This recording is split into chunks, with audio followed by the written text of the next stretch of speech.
Hey, good evening, everybody. Welcome to FingerLakes1.com's exclusive live coverage of the 2017 election. I'm Jim Sinicropi coming at you live from inside the FingerLakes1.com studios. And tonight, we're going to have results, analysis, interviews, everything from today's vote. We're covering Cayuga, Seneca, Ontario, Wayne, Yates, Schuyler, Tompkins, Cayuga Counties. And the polls will close in just about 58 minutes from now. I'll be joined by Josh Durso and Jackie Augustine, who will be anchoring our coverage tonight. When the polls close at 9, we'll be monitoring for results. You'll be the first to hear them here on FingerLakes1.com. And we also hope to hear from a lot of the successful candidates from across the region tonight. So it was a nice election day. It was cool, but no rain. It was a good turnout from some of the polling places that reported into us. Not an extraordinary turnout, but a strong turnout. And of course, these are local elections, which have an immediate impact on our lives. And one great thing about what we do here at Finger Lakes One is you may live in Geneva, but what happens in Penn Yan or happens in Seneca Falls or Waterloo or Newark, it has an impact because we're really reaching a point as a region where some of these, especially environmental and economic development and tourism issues, really affect us all. So as we all shared today in the activity of going out to the polls, I hope that you'll stay with us tonight for the next 3 hours and join in learning the results and the reaction and analysis from all the events of today. So without further ado, I'd like to turn it over to our lead news director, Josh Durso, and former Geneva City Council person and FingerLakes1.com political analyst, Jackie Augustine. How's it going today, guys? Election day is finally here. Yes. It's finally drawing to a close. And you and I, Jackie, we've been sitting here talking about these elections, talking about these races, talking about these issues, and finally, we're going to have something tangible to look at and to work with moving forward. Any particular feelings having gone through today? Well, I'm hoping to see a stronger turnout than we've seen in some recent local election years because I'm ever hopeful that people are starting to recognize how important local races are, especially when some of our national races are getting so much attention and national politics.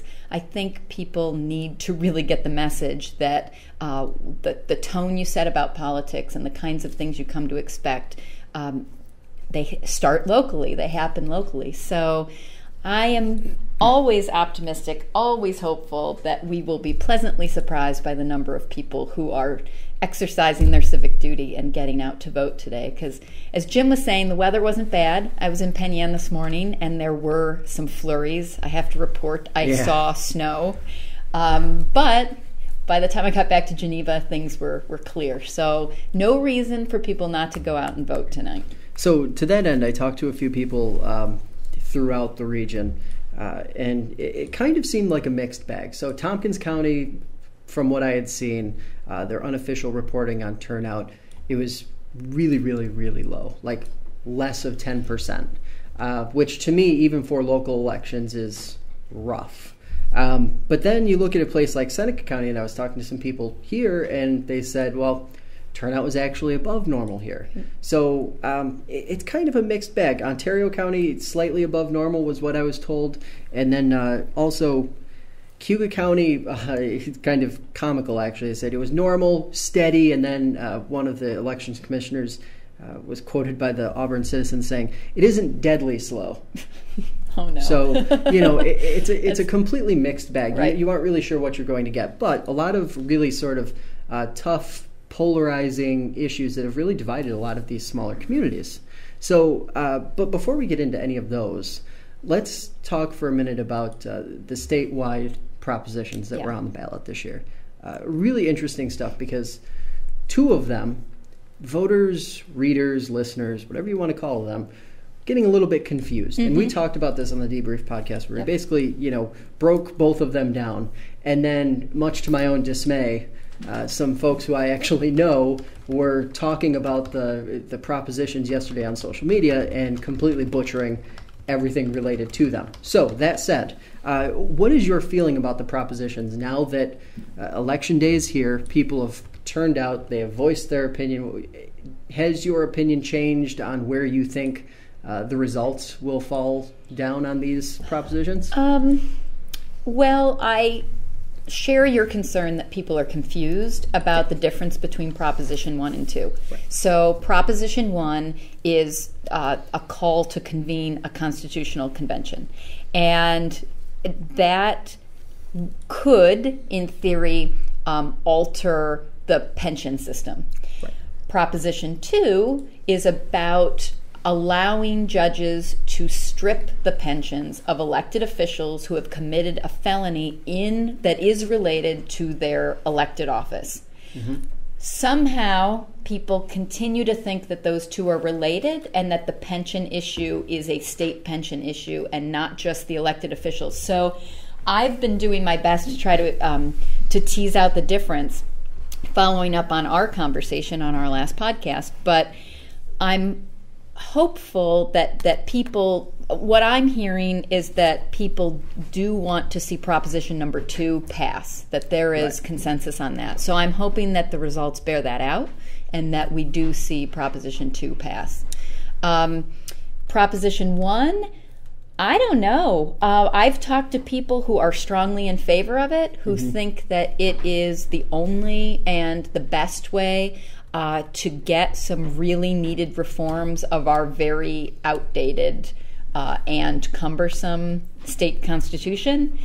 But, and I share this concern, the delegate selection process seems so heavily tipped in favor of special interests, of people who have a lot of money, of existing legislators, that I think on balance, people are cautiously voting no.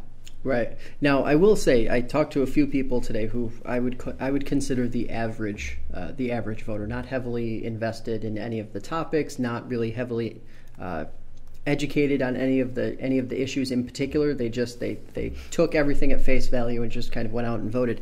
And it was really interesting because several of those people voted yes in favor of the Constitutional Convention, but then voted no on Proposition number 2 because the buzzword that kept coming up was pensions. And that was my concern leading in. And I know we have a clip of an interview that I did with Brian Kolb on my podcast, Inside the FLX, and he talked a little bit about the propositions and how he landed on them and why he was actually in favor of the proposition to convene a constitutional convention. That was a great interview. Jim, can we pull that up and maybe listeners can get a feel for what he was talking about? How do you come down on that? One would be a little cynical. First of all, for whoever is viewing or listening, there are actually 3 propositions on the reverse side of the ballot. One deals with the Constitutional Convention, whether they have it or not. It's either yes or no. 2, it's establishing a land bank up in the Adirondack area. That's a very good amendment, easy to say yes to. There's no controversy, no partisanship. It's a great amendment. And also the third one is pension forfeiture, which is taking pensions away from elected officials that have been convicted of crime. Mm-hmm. Again, another great amendment. I think the public should support it. And that actually was created back in 2010, the idea by Assembly Republicans. And if they had moved back then, Sheldon Silver and others convicted of crimes wouldn't be getting their state pensions, which they are now. Mm-hmm. So at least it got done, or hopefully it will get done, in terms of putting it in the Constitution. On the con, that's controversial, but I'm going to try to capsulize this briefly. Yep. I'm for it, but it's because I'm trying to find any mechanism possible to reform Albany. Right. Things that Albany won't do because they want to keep the status quo. Mm-hmm. And that is term limits, borrowing taxpayer dollars without voter approval, redistricting, which draws all the legislative districts. Those are the types of things that I think the Constitutional Convention, if the convention happens, could take up. Now, I can tell you that there's an enormous amount of opposition, but it's out of fear. And fear is something bad's going to happen for things I care about. So as an example, all public employees, teachers, municipal workers, police officers, firefighters that are on the public pension system have been told, if a constitutional convention happens, you could lose your pension. It's absolutely not true. Yep. But they're telling their members that anyways. Gun rights people. I'm a gun owner.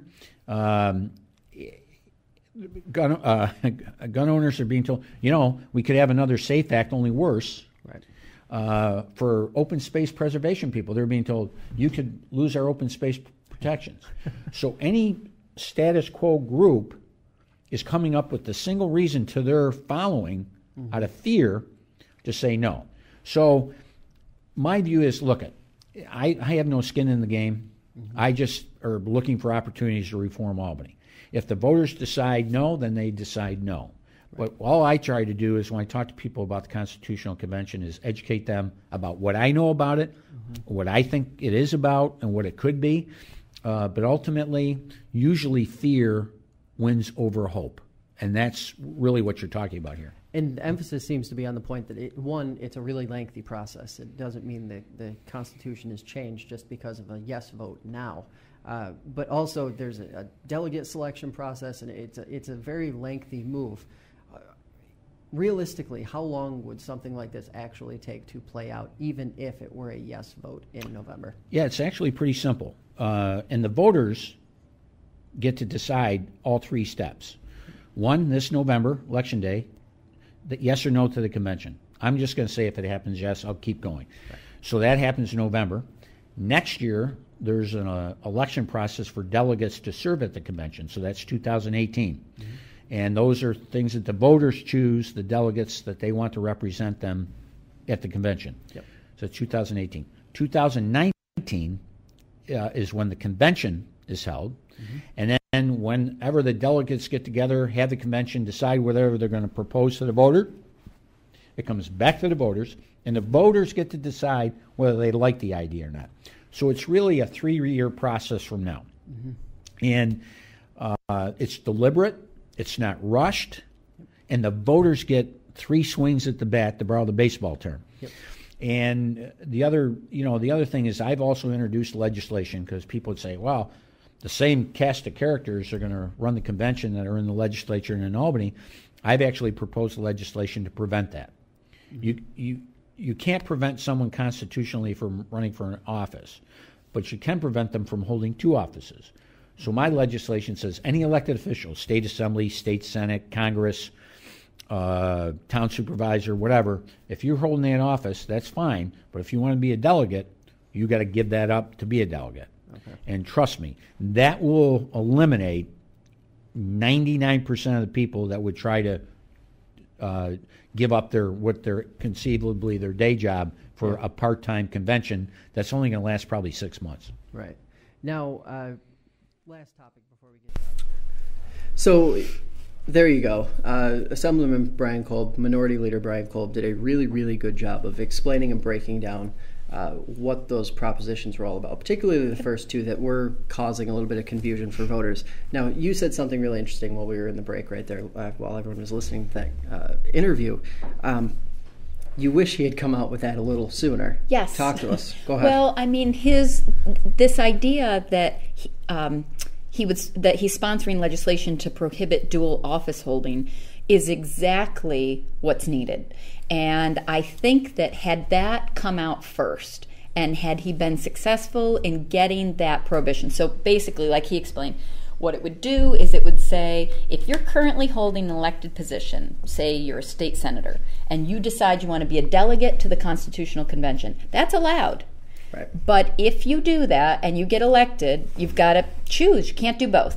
Right. And I think that would have put people's mind at ease a bit more, because in theory, without something like that, you could have the current people holding elective office being the delegates who will decide the term limit issues, the redistricting proposals that affect them, the people currently holding office. And that is what I think people are worried about, because the idea of a constitutional convention is to let the people change the Constitution. And we need that because the elected officials are not appropriately legislating those issues. So you can't let the people already elected be the delegates. Otherwise, you're just double paying for what we're already doing and not getting done. So had something like that come into effect, I would have wholeheartedly supported a constitutional convention. He did mention that he doesn't think it's true that people could actually lose their pension. I think maybe what he meant to say is that it's not likely. I do think once you have a constitutional convention, everything's on the table. I think it's unlikely that you would see significant adjustments to existing state pensions, but it's not that it's not true or not possible, but just that it's not likely. So I agree with him that that probably wouldn't have happened, or won't happen if the Constitutional Convention actually goes forward. But I don't think it's true that it couldn't possibly happen. Right. So I thought for me, the big takeaway from that when I interviewed him that day, and even now looking at what his stance on it has been, is everybody just needs to take a breath. It's a long process. It's a long 3-step process. So don't worry about what's going to happen in step 3 when you haven't even cleared step 1. Right. And I think that's a really important thing to remember, because no matter what, like Assemblyman Cole explained, even if it gets to step 3, voters still have to approve whatever it is that's come up with. Right. So, to jump right to, teachers are going to lose their pensions, or, cops, or whatever special interest group you plug into that particular demographic or that line, you can't really say that group is definitely going to. It just isn't. It isn't feasible right now. That said, so let's talk about some of the other things that are going on. But first, before we do, we have 2 individuals from Hobart and William Smith Colleges working overtime with us. They're our interns. Harrison Demira and Alyssa Hamilton, they're here working on results. They're going to be the ones actually tabulating the results and entering the results that you will be able to see and follow along with live on fingerlakes1.com in the story that will be appearing on our homepage at the very top in about 7 minutes at 8:25 p.m. So they will be updating that throughout the night, and we obviously are very grateful for them being here and going through this very laborious effort, because it is actually really difficult. As Jim can attest to, we have been doing this for a number of years, and trying to keep track of what becomes 5 or 6 counties. It's really, really difficult.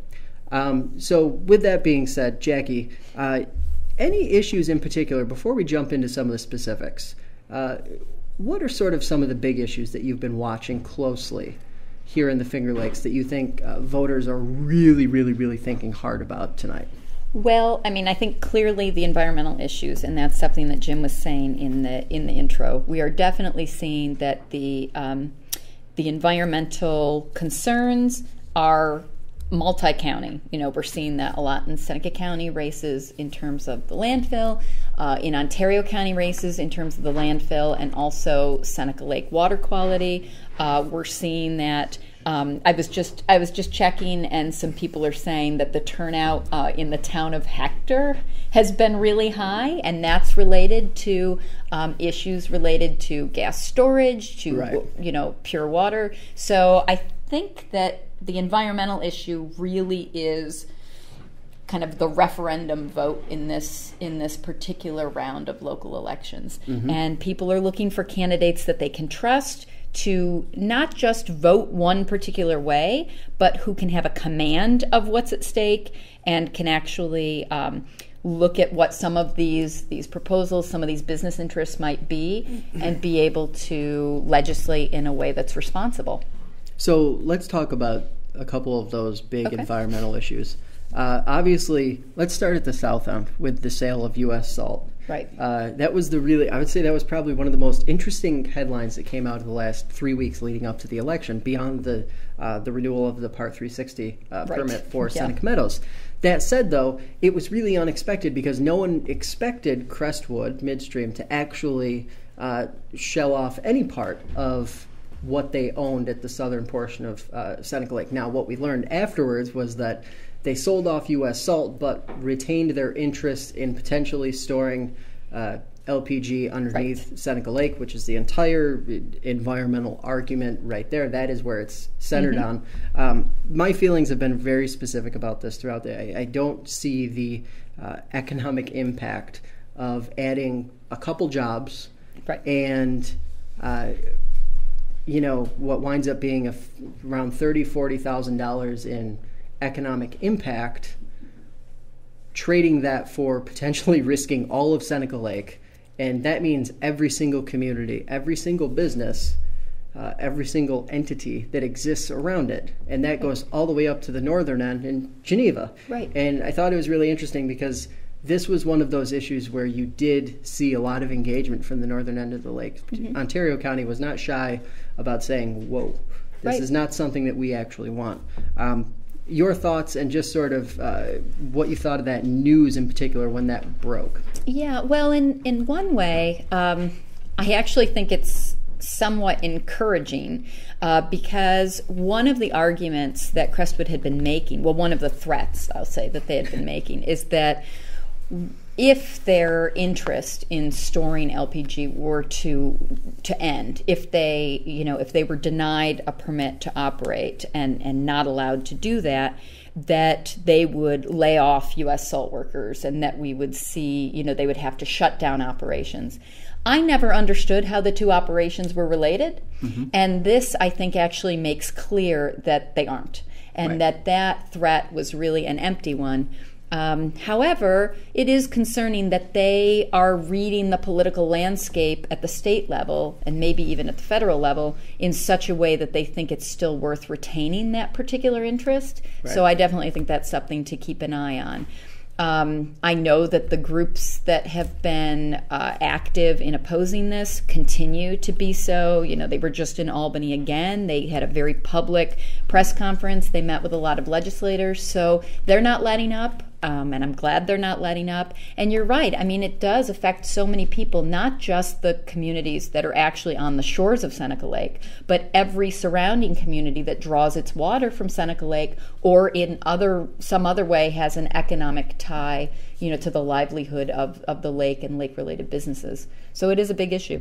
And to that end, we've actually seen some people get involved, people who moved from activist to political candidate. Right. And we talked about how that was one of the sort of interesting byproducts.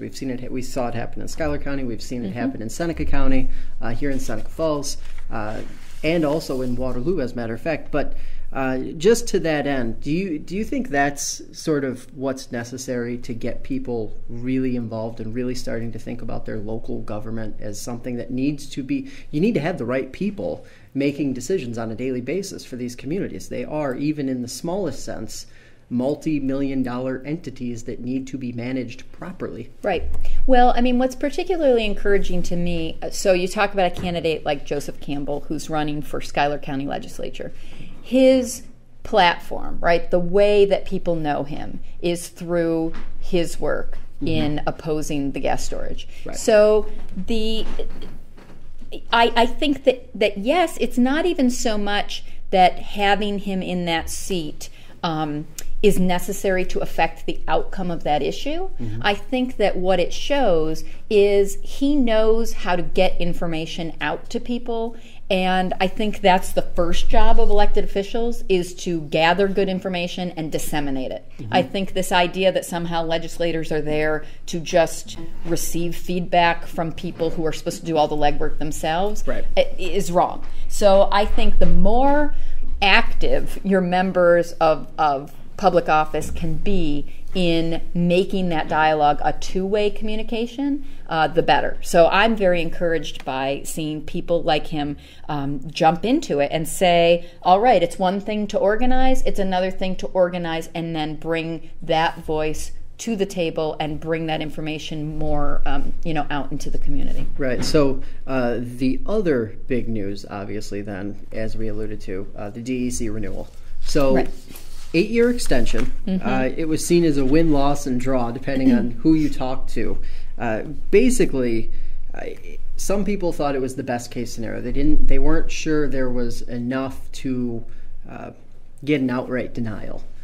Since they're already here, they're established, that sort of thing. But 8 years aligns exactly with Local Law 3, which, since Local Law 2 of 2017 has been rescinded, fits perfectly with the closure, in theory, of Seneca Meadows on December 31st, 2025.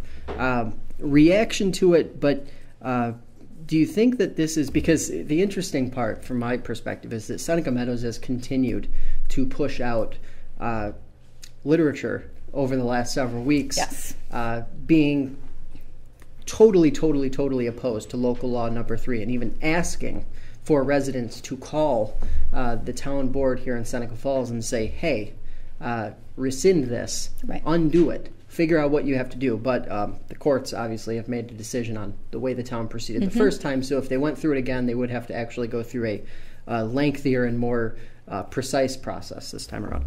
That said, where do you feel this leaves Seneca Falls? Obviously, a really divisive time and a really polarized community, especially in the context of this election, where you have 2 town board seats, which could have serious impact up for grabs. Right. Well, I thought that it was good and important that the administrative law judge took seriously the concerns that were raised during the public hearings about odor, and actually made some recommendations that, to me, did indicate that they found that Seneca Meadows was not as responsive, transparent, forthcoming, on top of the odor issue. Right. And the idea that they want some independent monitoring of that, I think, is excellent. Right. The idea that they want some more feedback, some more DEC oversight about that issue in particular, I think that's definitely a win for the community, because for so long people have been saying that concern has not been taken seriously. And I think that now, as a condition of the permit, asking SMI to do some more robust and independent monitoring, and I mean, not asking them to do it, but asking that be done as part of the renewal, I think is really important. It's a good opportunity for the community to come up with some good strategies to collect that information, to publicize that information. Maybe this will cause the Seneca County Board of Supervisors to think about the independent complaint monitoring program again, because that, to me, seemed like a no-brainer. And I read the administrative law judge, her decision being that, yes, it makes sense that information should be collected and cataloged in a way that's accessible to the public and is not simply up for interpretation by Seneca Meadows alone. Now, it does still say that they get to go out and assess the complaints because they are skilled. I guess they have the trained noses for knowing if something smells like trash or not. But I think that it does include enough that moves in the direction of something more independent and more responsive. And I mean, that's going to lead to one of 2 things, right? Either all of these odor complaints are going to be validated, and that is going to cause the DEC to take some further action, or Seneca Meadows, knowing that they are being independently monitored, will take their odor control more seriously, and then the problem will hopefully go away. Now, so I want to just jump in here, guys. With that being said, and obviously I'm a resident of Seneca Falls. The issues that I have with the way that things are happening in Seneca Falls, I guess, is that we're electing candidates. This election isn't about the best candidate. It's about the issue. Yep. So I personally think it's going to be very close tonight when the results come out. I think I think that the outspoken Seneca Meadows critics seem like a majority because they are so vocal. Yep. And the supporters of Seneca Meadows generally have a stake somehow in the game, whether their livelihood depends on it or their perceived livelihood depends on it through the budget. But what happens is we're voting on one issue. We're not, in local elections, I feel that you want to vote for someone who you feel is qualified and trustworthy to make all sorts of decisions on your behalf. So I feel it's going to be very close tonight because I think the majority of people in Seneca Falls aren't going to be vocal one way or another, but they're going to vote. And to me, that's going to be very interesting to see how they vote because this election is about one issue. Yep.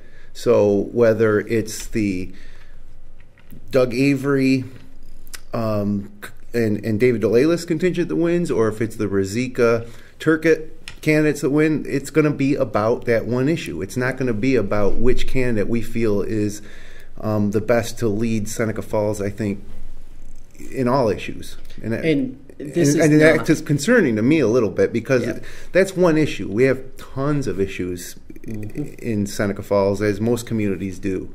So I don't know how you guys feel about that, but to me it's kind of disconcerting that this is a one-issue election. Well, and this is, mind you, this is not the first one-issue election that Seneca Falls has had. Now, this is the second year in a row where a one-issue election is dominating the headlines, and that's an unfortunate byproduct of the kind of polarized nature that Seneca Falls has morphed into. Seneca County has effectively morphed into as it pertains in the northern end.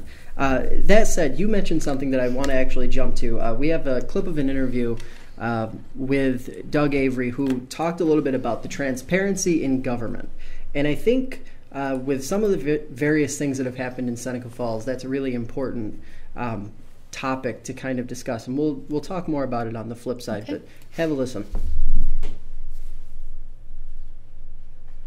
For me, the landfill, but not just closing them, but all of the issues that go with that, the fiscal issues that Dave just alluded to, and also the fact that in a lot of ways, what we've seen over the last 18 months or so is that they're behind the scenes pulling the strings, and so that leads into some of the open government transparency issues, where not only are petitioners to the town board being shut down I'm literally gavelled to go sit down stop talking and go sit down if they present an opposing view, but also there's very little debate or conversation among the board members as the issues are as the results of the issues come up. So decisions are obviously being made in the back room.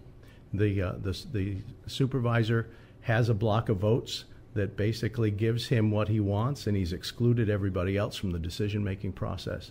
And so just the way things are being done in the town board meetings, but also in the town in general, I think they just need to be addressed desperately.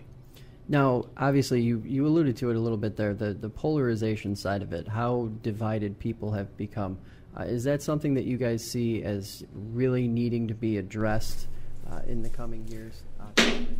Okay, so one of the points of contention for a lot of folks here in Seneca Falls was that at various meetings over the last year and a half, some folks there have been public comment, there's not been public comment. There have been a few meetings where residents feel like things weren't handled appropriately or the most transparent.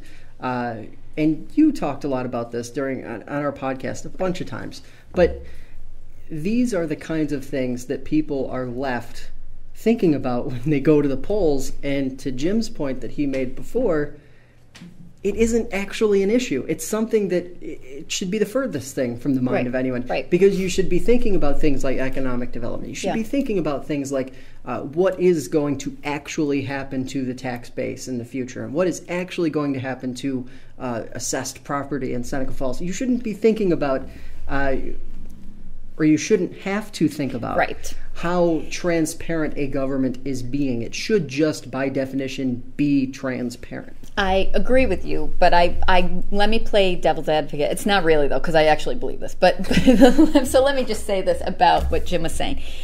I agree that in an ideal world, you would not want any election to be a single issue election, because once that issue is resolved one way or another, you've still got those people making a whole other range of decisions, and you'd like to have a wider sense of what they believe.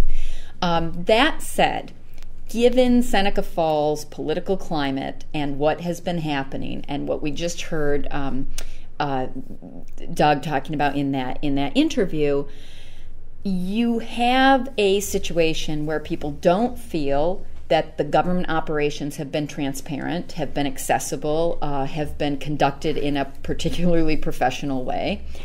So a single issue, like how someone will respond to the landfill concerns, actually gives some insight into somebody's overall disposition and approach. Mm-hmm. So while I agree that it keeps people from prevents people from talking about things like economic development and tax base in a more full and robust way that would be helpful for a democratic dialogue in any community. Right. On this issue, I do think that a single issue helps to illustrate how someone will govern generally. Mm-hmm. And if you're in a situation where you can't take for granted the most basic tenets of good government, that people will be allowed to speak at open meetings, that people will conduct themselves without physical violence, that people will actually, have a debate on the facts and not just their feelings, then you kind of have to go back to square one and talk about that kind of stuff in order to move forward. So I guess I'm just playing devil's advocate, saying I don't think it's actually so bad for Seneca Falls, given where it is, to be having that discussion right now. Now, let's switch gears a little bit and talk about a particular issue in Cayuga County. Okay. So Montezuma and Moravia residents, voters, have a really interesting decision regarding the highway superintendent position. So they've proposed a local law that would move the highway superintendent job from an elected one to an appointed one, and one that's really it's an interesting discussion. Obviously, in the context of Montezuma, this was done because of the former highway superintendent Dennis Lapp Jr. He was accused of double dipping after taking on a role in the town of Brutus. He argued that the highway super's job was a non-working administrative role. That's a completely separate debate. But right. As far as the law goes, it seems appealing in a lot of ways to take a job that shouldn't be political. Right. Highway superintendent is kind of like coroner, shouldn't be political, just gonna say that. And remove the elected title from it and allow it to be an appointed position, especially where highway superintendent, you want a very specific skill set there. Right. So, and I know we've generally talked about this a little bit, but for those who are listening in Cayuga County, I thought it would be really interesting to sort of bring this up again and have this discussion again about how we feel regarding elected positions as opposed to the appointed ones, right. And how it seems like a sensible thing to do, right? Yes. I mean, we did have this discussion about, and I think we did use the coroner example, but then there was this issue with right. a coroner. But in theory, there are certain jobs where political party should not actually be affecting the way in which the job is done, right? So you'd like to think that a Republican and a Democrat plow a road the same way. Right. So the idea that that's an elected position seems to me to be a holdover from a system that tried to reward people in a particular party, right? I mean, you to the victor goes the spoils, and these jobs, these administrative jobs that are elected, are kind of the spoils. If they were appointed positions with some qualifications, because again, I think the other part that this adds is that right now, in order to be elected for this position, you just have to meet the age requirement. Age and residency. You've got to live in that area and be over 18.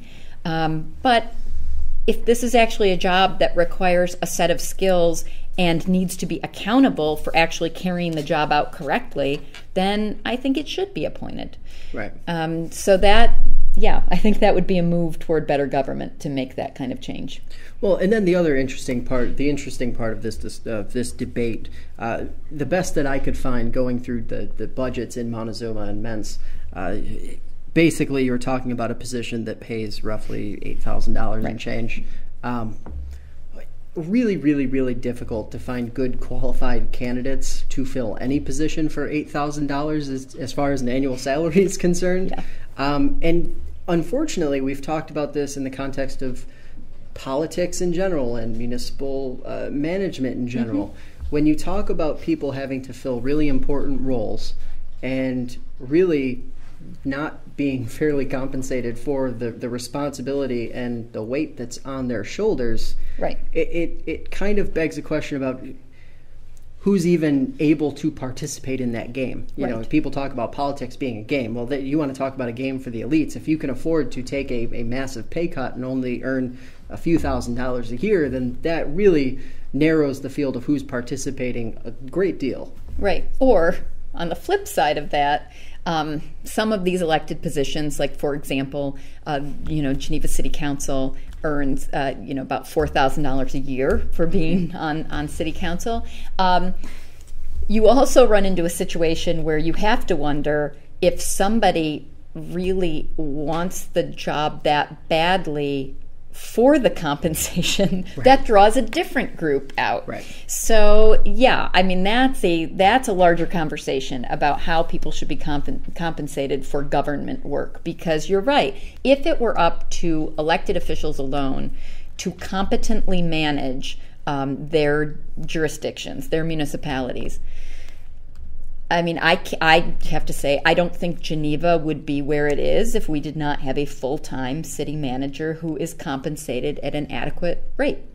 And staff. And staff. That's right. Right. That's and important. Quality staff that are paid for their good effort.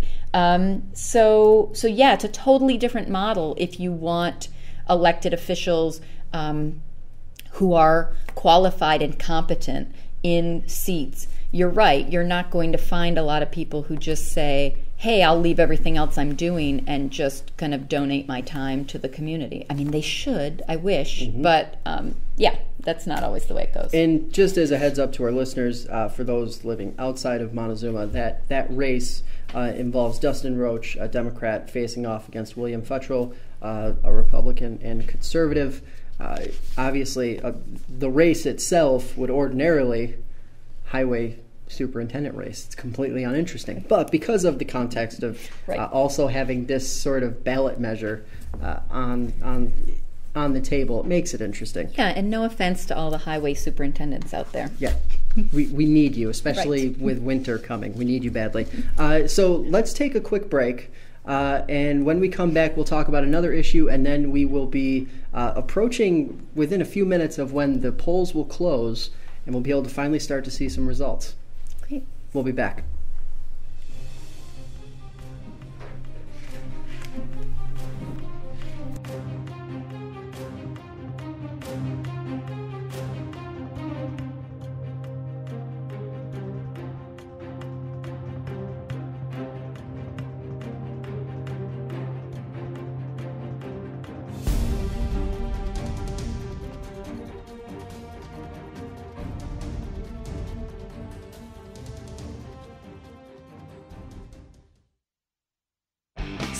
Sights to see on the internet, but for everything local, there's one place you can get it at FingerLakes1.com. Come on over to FingerLakes1.com. Make us your homepage. News, weather, sports, and fun. Log on to FingerLakes1.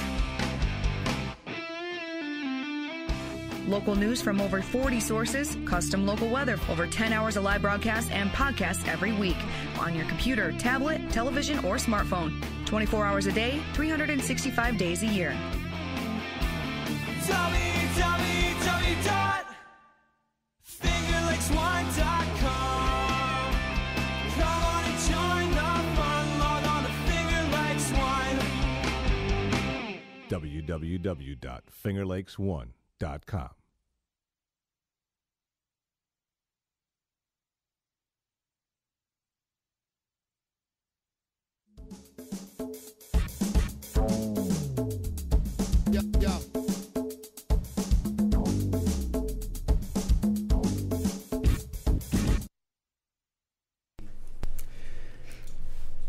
And welcome back.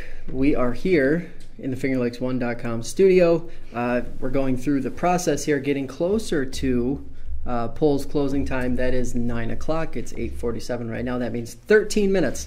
Anybody who's pushing the last minute, getting out to vote, you have 13 minutes to make that happen. There's still time. There's still time. So one of the places where I'm sure we'll see voter turnout was very, very strong, with a combination of issues and positions up for grabs. Canandaigua.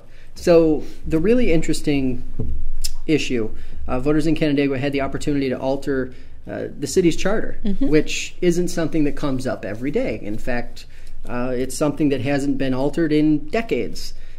So 3 issues that voters are tasking out here. The first would create 4-year staggered terms for all offices in the city council, as well as the mayor. The idea would be that it's seeking some kind of balance where you don't have an entirely new city council coming to office at the same time. The second would bump the city supervisor's terms from 2 years to 4 years, something that I personally am in favor of if you want to talk about getting elected officials to do their jobs and not worry about having to get reelected.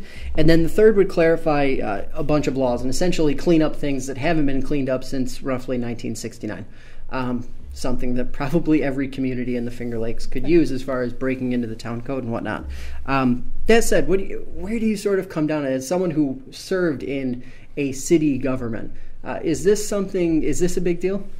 I think it's a really big deal, and I would love to see Geneva adopt some similar strategies. Our charter desperately needs to be comprehensively updated.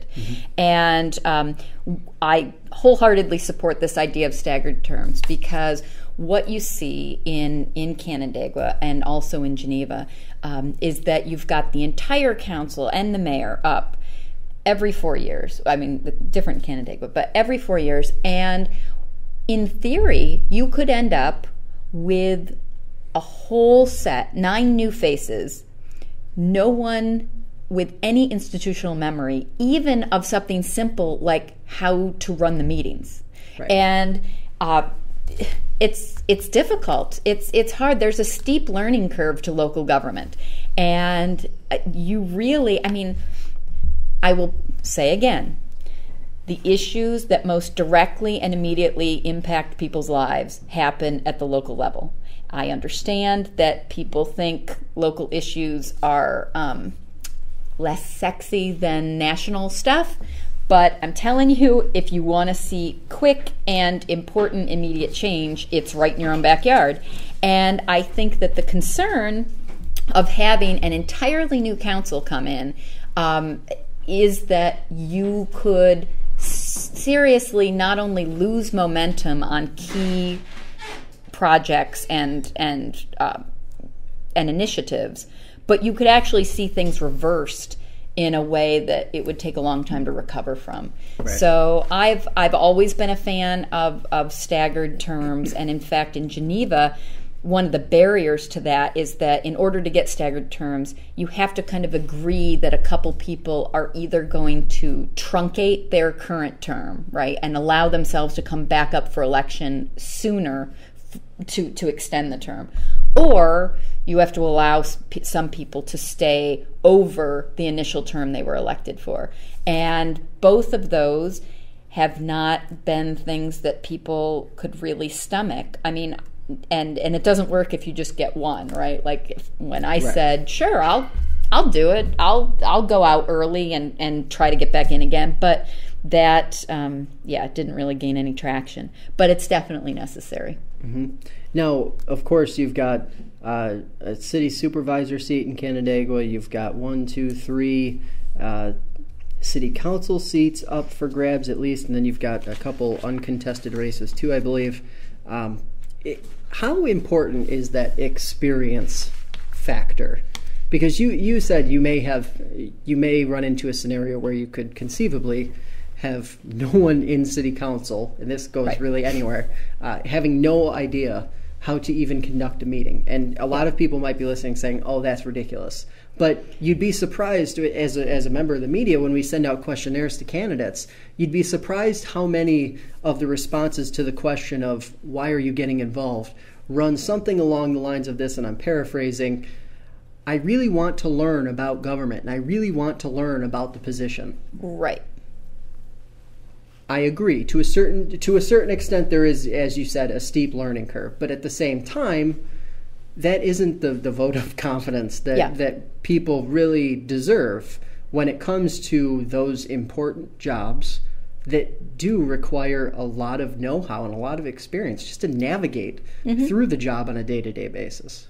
Yeah, I mean, I think fundamentally, and I mean, we're seeing this in Geneva with the city supervisors races. You've got some people who are kind of new to county politics, who don't seem to know what the county supervisors would actually do, what they're in charge of. And that, I think, is the real concern. If you get an entirely brand new set of city councilors who think that they are able to put forward proposals that legally or logistically a city council just cannot do, then the frustration level of the community who is expecting people to make good on these promises is going to be increased. People are going to lose a little bit of faith in their elected officials for not being able to get things done. So you don't want an entire board of brand new people. So I don't know. I'm always sensitive when I hear people say things like every election, we should have brand new people, throw the bums out and start over. I don't think people really want that, because there is something to be said for people who understand how things work. And I don't mean any kind of manipulative working of the system. I just mean people who get the nuts and bolts of what it takes operators. You need operators. Yes, just to actually say, here is how you put forward a resolution. Here's how many votes are required for an ordinance versus a resolution. Here, you can see in Geneva City Council sometimes, even with people who've been doing it for a little while, there's still confusion about what some of the details are, when you can table things, what it means to call the question. And if you had 9 people who had no idea what to do, it would be frustrating to watch, and it would definitely slow things down for city government. And just to sort of tag along with the whole idea of everyone seems to jump on the bandwagon of throw those bums out, throw insert board here out. They're kind of operating in this idealistic world where there are these great candidates and these really super hyper qualified people just begging for the jobs. But what you often find in smaller communities, especially in rural parts, you talk about Wayne County, Yates County, even rural parts of Seneca County or Cayuga County, you start to get into a situation where you're struggling. There isn't that deep bench of qualified, willing participants who can sort of jump in and say, yes, it's my time to serve. Right. Now, that said, the confusion, and this will be one of our last topics here before we jump into the polls closing. We got about 5 minutes. The understanding, the balance between what the role of a county supervisor is and a town supervisor, especially in communities where there isn't a legislature to act independently of the town supervisors, like in Cayuga County. Right. So talk to us a little bit about how this challenge is navigated for people who are in government. How do you find the balance? Is it even possible to find the balance? Because you have to think about the town you're representing, right? But then you also have to wear the county-wide hat, and especially in a place like Ontario County or Seneca County, you're talking about 2 counties that cover a large geographical ground and are really diverse. Yeah, and in Ontario County, I think it's even more complicated because you have, like in the city of Geneva and the city of Canandaigua, you have city councilors and a mayor who are not parties to the county board of supervisors, but then the county supervisor is not a party to the city council. So it's this kind of intermediary position where you expect your county supervisor to know what the city wants and what the city council would expect and how it relates to city operations, without actually being at the table with the city council. And then you want, when they go to the county, to be able to represent that city's interest, but also understand the larger context of how each city's individual interest affects the well-being and the economics and the environment of the county. So, yeah, I don't know that there is an easy answer of how you parse that out. It's difficult. I think all of these elected positions, if they are done well, are difficult. And so there is no perfect candidate. I mean, the perfect candidate is someone who's got a lot of patience and a good temperament and a willingness to listen. Sometimes those are in short supply. So we're now 3 minutes away from the polls closing, and I just have to ask you, being 2 years now removed from your like own race for Geneva mayor, what are those last few minutes before the clock strikes 9 o'clock actually like? Are they terrifying? Are they stressful? Are they, oh God, finally it's almost 9 o'clock? Yeah, I don't know. I think I was really zen about it, right? I was just kind of like, whatever's meant to be will be. I put out, I was myself, I put in a good effort, and I'm hoping that every candidate, regardless of whether I personally support them or not, I hope they're all having that feeling of, we did our best, and hopefully communicated well to people what we're all about, and then see what happens. And I also hope for everybody that it doesn't come down to absentee ballots. Well, I think, as a candidate, from the time you decide you're running till 9 p.m. on election night, you are working every angle and using every last ounce of effort to do the best job you can. Right. And then at 9 o'clock, there's nothing more you can do. Nope.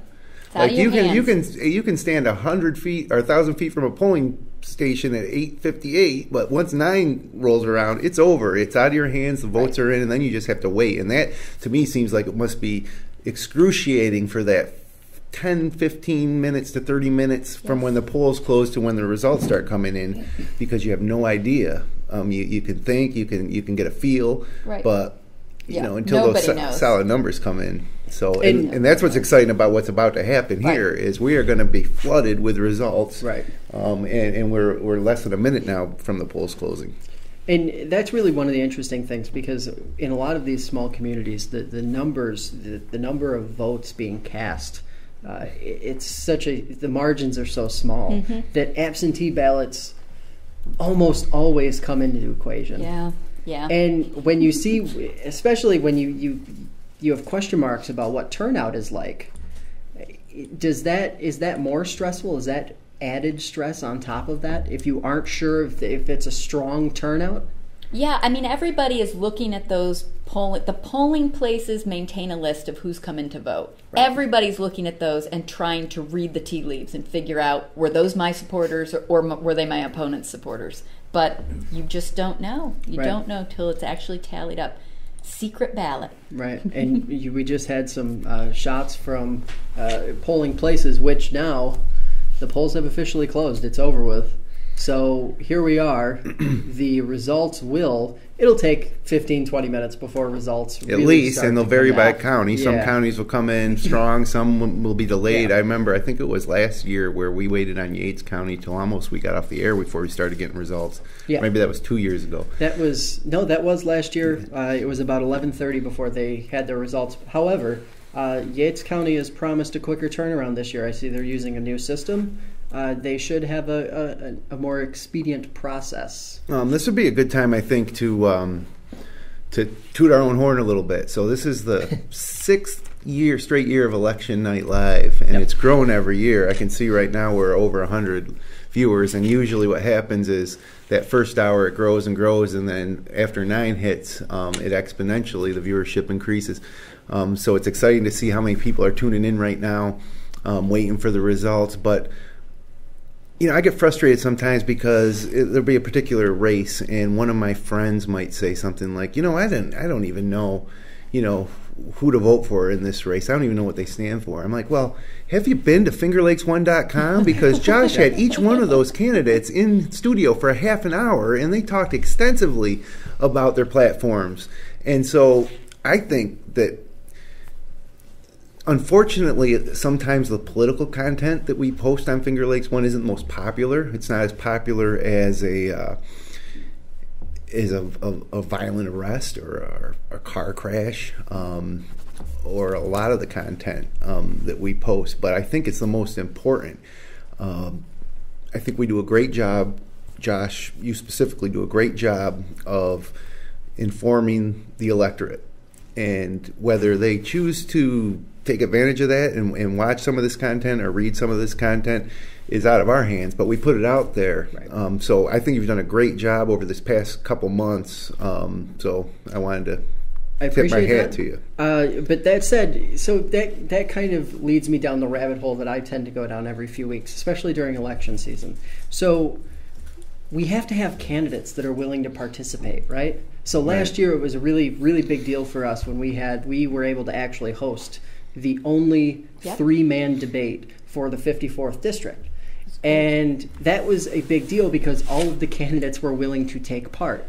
We sought out and we put effort into seeing multiple debates through this year. But we could not get the candidates, both candidates or all three candidates or all four candidates involved in the races, committed to doing it. And what people don't realize is, and I think this is kind of one of those things where residents are kind of in the dark, if the candidates don't get involved, they're never going to know. Sometimes it's circumstantial. If you're perceived as the favorite, then you're not going to want to debate. Let the other person. I agree. Exactly. I agree. That's exactly it. And this is what we talked about on our last podcast about just the lack of debates. And when there are debates, they're not actually discussions about the issues. They're just these platitudes and sound bites. They're and that's forums. Forums. That's what worries me. What worries me is that what we're seeing are these elections run through these flashy mailers that people get too many of, and these small snippets of candidate interview, not even interviews, but just questions that are posed that they get to answer in very fluffy ways with no follow-up, no fact-checking, and it's frustrating. And I agree, Josh, your interviews with the candidates who've been willing to come on have been really excellent because you get to know not just what somebody thinks about something, but how they handle an issue on the spot. And that's really important for assessing a candidate. If somebody's going to get angry, flustered, irritated, totally thrown off by a question about any issue, that should be a red flag. Yeah. But people don't put themselves out there for that kind of critique. And I think that's really, really a problem. I think if we don't correct that, we are going to see a continuation of some bad politicking in the area and in the state and in the nation. I mean, people need to expect full and complete answers from people. Yeah, we're a soundbite society. We're give me 15 seconds. Right. 140 characters. Well, I guess it's 280 now, right? That's we were just talking about that. Twitter is breaking new ground in the technological field of almost doubling the length of their messages. So it's no replacement for a dialogue. Right, to that end. So as the results start to come in, this is another opportunity for us to just let everybody know that we have two really super qualified interns working on this, Harrison DeMira and Melissa Hamilton.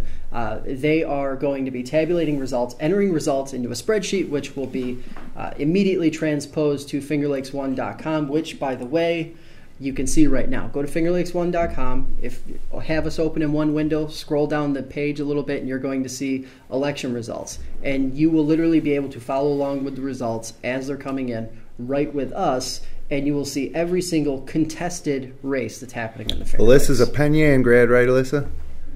So she voted today in Yates County. Harrison's from New Jersey, both juniors at Hobart William Smith, and really appreciative that you guys come up and help us out tonight. I mean, so far these guys have been pretty bored. Yeah, there has been a lot going on. But that's about to change because these results are going to come fast and furious over the next... They've got fingers at the ready. They're over there That's right. doing, calisthenics to get ready for this. Yeah, So, as the results start to come in here, let's jump into talking a little bit about some of these district attorney races that have just been, wow. So Yates County, Ontario County, Seneca County all had contested district attorney races. Some of them a little more rough Right. than others. I'm not really sure there's another word for it. Seneca County, incumbent Barry Porsch and challenger Joe Sapio. Yates County, we had the independent candidate Valerie Gardner, who had defeated the Republican incumbent Jason Cook to become the district attorney 3 years ago would have been now. And then there was this jockeying, and now you have Casella and Gardner going at it, and it's just really, it's really interesting to see these non-political positions get super, super, super political 60 days before an election. Right. And I mean, I think the thing about these district attorney races, I mean, I have to say, spending quite a bit of time in Penn Yan going to and from work, I have seen Valerie Gardner's signs for years. I mean, I'm not sure they ever come down. And I mean, I don't mean that as a criticism. I'm just saying the nature of that position has been perpetual campaign because there is always a challenge.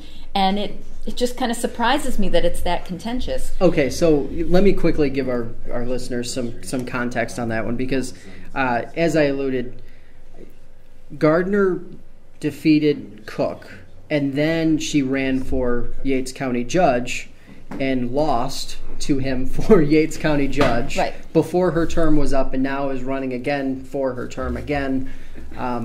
Some jockeying between who's running on what party line, which is normal in small community elections. But just, I mean, continue on with your thought. But it just, to me, when I see something like that, it's just, wow. You got a lot of moving parts there. And does that burn voters out? Does that burn people out? Do they get sick of seeing the signs? I mean, you just said it, perpetually always up. Does that get on people? Well, I don't know. I mean, I think people probably wonder what's going on because not everybody is super in tune to local politics. So over time, you start to wonder, do people actually know which office people are running for now and why it's contested? And I don't know. I don't know if constantly having it contested tunes people in or turns people off to the race. I mean, I think the landfill issues have had the kind of opposite effect here. I think that's caused everybody to really tune in. But I'm not sure when it comes to district attorney if people are on the edge of their seat waiting to see what's going to happen next. But maybe I'm wrong. Maybe that's... I mean, in Ontario County, I think that'll be interesting because I think the assumption was after the primary that Jim Ritz, the Republican candidate, was pretty much a shoo-in. Although his opponent is still on several lines, and the Democrats don't have anybody, so I guess it still is a contest. So let me just rattle off. We have our first results in of the night. Some early results on the proposals, three statewide ballots. So proposal number 1, convening a convention, only 24 out of over 15,000 districts reporting. But it is an overwhelming anti-constitutional convention result right now. We're looking at 66% of the vote saying no to the Constitutional Convention. Really, really, really early, of course. We have no idea where that... Yeah. So super, literally 24 out of 15,526. Yeah. Small sample size. Yeah. And then proposal number 2 is leading 65% in the yes category, which of course is interesting because that it's sensible to take. If you are corrupt have your pension taken from you. Let's hope so. Do either of those, it's really, really early, but I'm just kind of curious, did those fall in line with what you kind of expected to see, Jackie, or are you kind of on the fence I mean, still? it would be interesting for me to know, looking at this, kind of what the breakdown is between the upstate vote and the downstate vote, because I think the upstate vote is going to trend more heavily toward no on the Constitutional Convention. Right. But I don't know that for sure.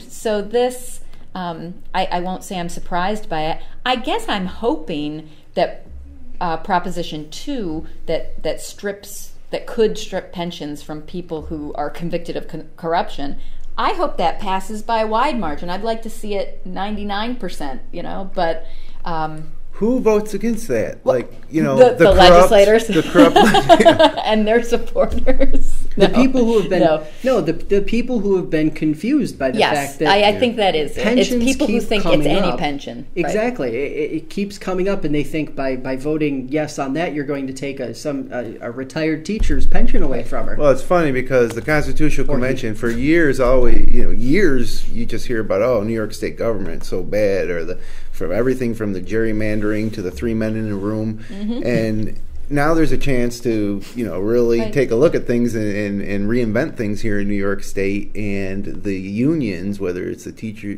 basically the unions across the board, have come out against it strongly, and so it's frustrating in the fact that it turns into a one-issue thing. So it's about pensions. It's not about the Constitutional Convention. Lets us evaluate everything that's been. Which we all agree has been wrong with our state government. So, but it is early. But I did expect it to be defeated because of the strength of the unions and getting their membership out to vote. Yeah. I mean, I also, I had a redistricting concern, but I guess New York State is already committed to doing a redistricting after the 2020 census, so I think maybe that took some of the wind out of the sails for the Constitutional Convention, because people saw that as a big issue, and now if it looks like there's a workaround to achieve the same objective in terms of redistricting, that maybe that kind of deflated some of the support that it initially had. I don't know. I think there are probably still some people who remember the 1967 Constitutional Convention, right? Yep. That there was all this work done, and the state, I mean, this was well before my time, but the story I've heard is that, they spent a lot of money, they convened this convention, they had a whole slate of proposals, and then they put it all up as one package, and it was voted down. Yep. So I think there are probably still people who think it's just a waste of money, why bother? Every delegate would get an $80,000 stipend, I think. Is that part of the? I want to be a delegate. I would want to be a delegate regardless Oh, of I that would love to be a delegate. That'd be a lot of fun. But we would elect delegates, right? And it may or may not be a legislator. I would like, if it did come down to it, I would prefer to see it be more of the common man. Oh yeah, I don't think anybody who holds an elected office should be a delegate. It's a conflict of interest. As Minority Leader Kolb is pushing for. And that's why I agree with him completely on that, I just wish he had addressed that prior to the ballot proposition coming up, because that might have Was it too late? Garnered more support. You think it was too late? Yeah, I think it was too late for him to introduce it, and it hasn't passed yet, so I think that it's still, people might relying on the promise. Right. We should be seeing results coming in very, very shortly here. Usually it's about 9:15 that we start to see things come in, and then it's fast and furious. So just before things get too crazy, I wanted to point out the stickers that you got when you voted today. Yes. Being here in Seneca Falls, and I think I have an image here, a little bigger image here to show you, but... Yeah, there it is. The New York State I Voted sticker that everybody that voted so proudly can display, honoring 100 years of a woman's right to vote. So, it's been 100 years now since the events that happened here in Seneca Falls in the 1865 convention eventually led to, women gaining the right to vote, which, nowadays it's just would be mind-boggling to think that women wouldn't have the vote. Suffrage and the ability to vote. So it was cool that New York State recognize the 100-year anniversary, and it's even more cool, I thought, when I voted and came out of the booth and they gave me my sticker. I felt, again, proud to be a Seneca Falls resident. With all the money that New York State is willing to spend on a variety of seemingly frivolous things, I would like to see some actual pins. Some actual instead of stickers? Pins instead of stickers. Yeah, but then people would wear their pin the next year even if they hadn't voted. That's true. These stickers won't last a year. If it's a commemorative pin, sure. No. Yeah, but this was cool. Yeah. I was pleased. Yeah, I see took my that. daughter and her friend with me to vote, and we did a little celebratory dance in the parking lot afterwards to celebrate the fact that we were voting. I mean, so many people last year took their I voted sticker up to Susan B. Anthony's gravesite, and we're sticking it on the gravestone and then Same posting thing pictures. with the This would have been next a to the good... Wesleyan, or not the Wesleyan, next to the statue. Mm-hmm. and the historical marker that's on the corner of the Wesleyan Chapel. Right. Yeah. And of course, that was all the responses that I thought that we were going to be electing our first female president of the United States. So during the day, it was almost like it was just a coronation, and it was pretty shocking. We were in studio focusing on the local results, and then we started to see some of the national results, and it just didn't. Everybody, I don't want to harp back to last year when we're about to get results in, but I'll always remember that day, as most of us will. Yeah, for sure.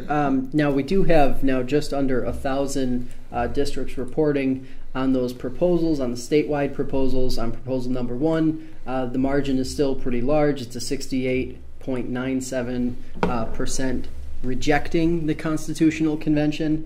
And for proposition number 2, interestingly enough, it's tightening up. So 937 of 15,526 districts have reported, and we are looking at a 53.93% vote in favor of it, but it's closed down. The margin is now only about 20 percentage points. And I mean, can we talk for a second about the blanks? So we're looking at about 10,000 votes so far. I don't know if people didn't flip it over, or they flipped it over and weren't inspired to vote at all. But it looks like a lot of people missed the propositions altogether. And I think they didn't flip it over, honestly. I think they didn't know that they were on the back there. The funny part was every time when I was in there, I heard the election workers saying repeatedly to everybody. I heard it probably a half dozen times just in the 45 seconds I was in there. Remember to flip it over. There's propositions on the back if you're interested. If you're interested. Right. So a lot of people feel, obviously, thousands of people literally felt it wasn't necessary. Just looking at some of these numbers, it looks like a little over 8,000 have left proposition number 1 blank. Proposition number 2 over 10,000, and then really kind of surprisingly, proposition number 3 over 12,000 have left that one blank. Well, I actually think that one confused people because that didn't get as much press. I heard some people describing it as an eminent domain effort, and I think that. I think the League of Women Voters did a really good job explaining what the proposition was about, what it would do, why it's important, what the support and any potential opposition would be. But I don't think there was a very good public outreach campaign for proposition number 3. Now, as I'm just kind of combing through here, we've got 1, 2, 3... We've got 5 computers pulled up right now. Everyone feverishly trying to find out what the first local results are going to be, and it does not look like we have any local results yet. Well, and I don't know if people know what really goes on within the local campaigns, right? So every campaign assigns a poll watcher. To go out and during the day kind of monitor the list, where you come in and they write down who's come to vote and they bring that back, and they keep track of who's voting and try to figure out if it's their supporters or not and who else they need to contact. But then at 9 o'clock, in theory, they have a poll watcher at every polling station who records the results and then ferries them back to the headquarters, where in some cases, I mean, we do this in Geneva, there's a big tote board where they're manually tallying up the results. So sometimes the local people on the ground get those results before they're ever posted at the county level, and they are still, very unofficial. But it's exciting because people run in, and it's a little kind of Paul Revere moment where they're shouting out what the results are. So it is exciting. And it's that energy, it's the effort that is actually required, even to just get across the finish line in a small local election. Right. It really, people probably don't understand the amount of energy that it actually takes and the number of people it takes to get across. You're assigning people inside of a campaign to go out and collect voters to make sure that they're getting out to make contact with these people. And even after the polls close, you have this sort of tense relay happening, and it's a challenge. It's a tough thing. Now, I was just pulling up some interesting little dialogue that's been happening on social media in Cayuga County, where what I had said earlier, where an election official basically said it isn't deadly slow. That was reported on the Auburn Citizen. It appears that those fears have kind of been realized. It looks like election turnout, according to word of mouth, is not very strong in Cayuga County. Yeah. Now, that kind of gets us back to what we were talking about earlier: issue-driven politics, issue-driven issues. Now, I believe we have Seneca Falls Supervisor Greg Lazzaro on the line. And I just want to have the opportunity to ask him a couple questions about what today has been like. Greg, can you hear me? I can hear you now, yeah. Okay, awesome. So what was today like for you? How did things look at the polls? How did things look at the poll? The preliminary results we have, it appears to me that we're not going to DeLaylis and Mr. Avery are ahead at this point, but we have in the community center voting. Right. Yeah, and now, it's pretty close for the county supervisor's race. Now, what kind of impact, from your perspective, will this or could this have on things moving forward for Seneca Falls? Well, it's just from your perspective. Well, I think we have to get together on infrastructure. I think we've got to get together on economic development, and people have to understand the budget more readily and understand what we're trying to do with the budget. I think those are areas that we have a lot of common ground in. I think the big issue on Seneca Meadows and landfill operations, I think we can discuss it, but depending on the results is depending on which direction we take. Now, do you think that was the main driver in people coming out to vote this year, given the fact that there wasn't a national or a big state race that was pulling people out? I think that was probably the big drive, the big push, yes. So now I got to ask you, just, you alluded to it before, obviously there's common ground, or you believe there is common ground.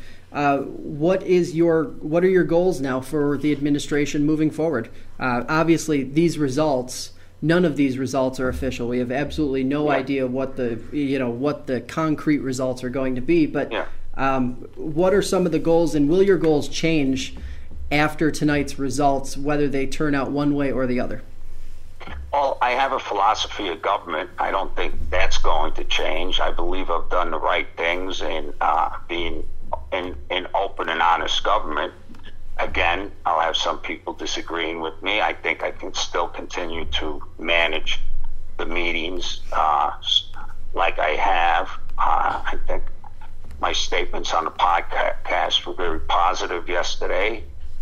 And I believe we have to be very positive, and I've been very positive throughout this. If you heard my podcast yesterday, I was very positive, and I think a lot of negative statements were made about me, and I'd like to come together on those, put those in the past, and move on. Right. I've never run a negative campaign. In fact, I've never even talked about people who've run against me when I've been running, and I was surprised that it was a pretty negative campaign on the Democratic side, and I hope they can come together and form a positive coalition with the full board and move on from there. Now, Jackie Augustine, who's here in studio with me, I believe she has a question for you. Jackie, would you like to toss that one to him? Hi, Greg. How you doing? Good, Jackie. I do think that there has been a general concern about some open government or some participatory democracy issues in Seneca Falls, and I just wonder, with your statement about the budget and helping people understand that, Geneva has been using this Citizens Budget Academy and also a Citizens kind of Police Academy as a way of getting more people involved, opening up the process, and allowing residents who have an interest to really sit down and get in the weeds about some of this stuff. I think it's been really positive, and I wonder if that's something that you might consider, really to maybe give a new face to your administration as far as including people and showing that you do promote dialogue and letting people kind of get a look at what's going on and talk about it. Well, we have a public hearing on the budget tomorrow, and we've had a number of budget workshops. This year we did something a little differently. We had we hired a new lawyer, David Porsch, who's been a real positive force for us in town, and he's gone to all the budget hearings with the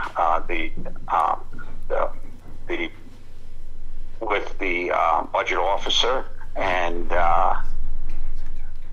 he's going to bring all the comments back. And actually, those budget hearings were announced to the public at a meeting. They were put in the newspapers, and basically, I think of all the budget hearings, we only have one or two members of the public at those budget hearings. Right. So yeah, I think I don't know how much else you can open it up to the public except, continue to give them an opportunity to come and speak, and they weren't coming and speaking. So, and that has been a historical issue. That is not just a this year issue. That was an issue last year with getting people out actually involved. We appreciate you taking the time, Greg, tonight to talk to us. Obviously, keep in touch, and we will be talking to you soon. Okay. Thank you, Josh. Thank you, Greg. Right. Bye now. Bye. So we have, I believe, as I just X out of the screen, we have election results coming in out of Tompkins County. It looks like we have county legislator seat. Rick John, a Democrat, has, it looks like, 88% of the vote captured at this point, with 50% of the precincts reporting. He is running against Reed Stieberger, who is only capturing right now 9% of the vote on the working families line. Yeah, we talked about this one on the last podcast, that this really is kind of, in essence, like a Democratic primary, because you've got a Democratic candidate and a Working Families Party candidate, which both, tend to have some overlap with regard to issues, Working Families being a little more progressive.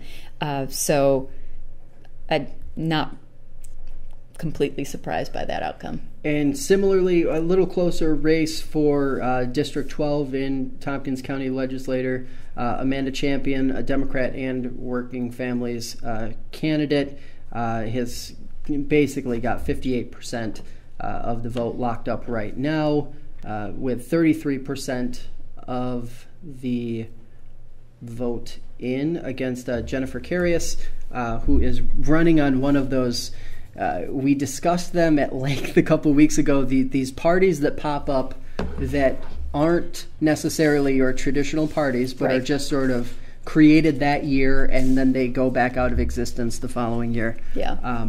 Really common in small, more rural locations. Obviously, for people who are running on a particular issue, that seems to be the platform of choice. That said, just jumping quickly back into, as I believe we have covered now, all of the interesting, the contested races in Tompkins County that are showing results this early stage. Supervisor Lazzaro's comments regarding not just the open government, but that things don't look good for the two Republican candidates who were running for the two town council seats. Now, obviously, this has been an issue-driven election.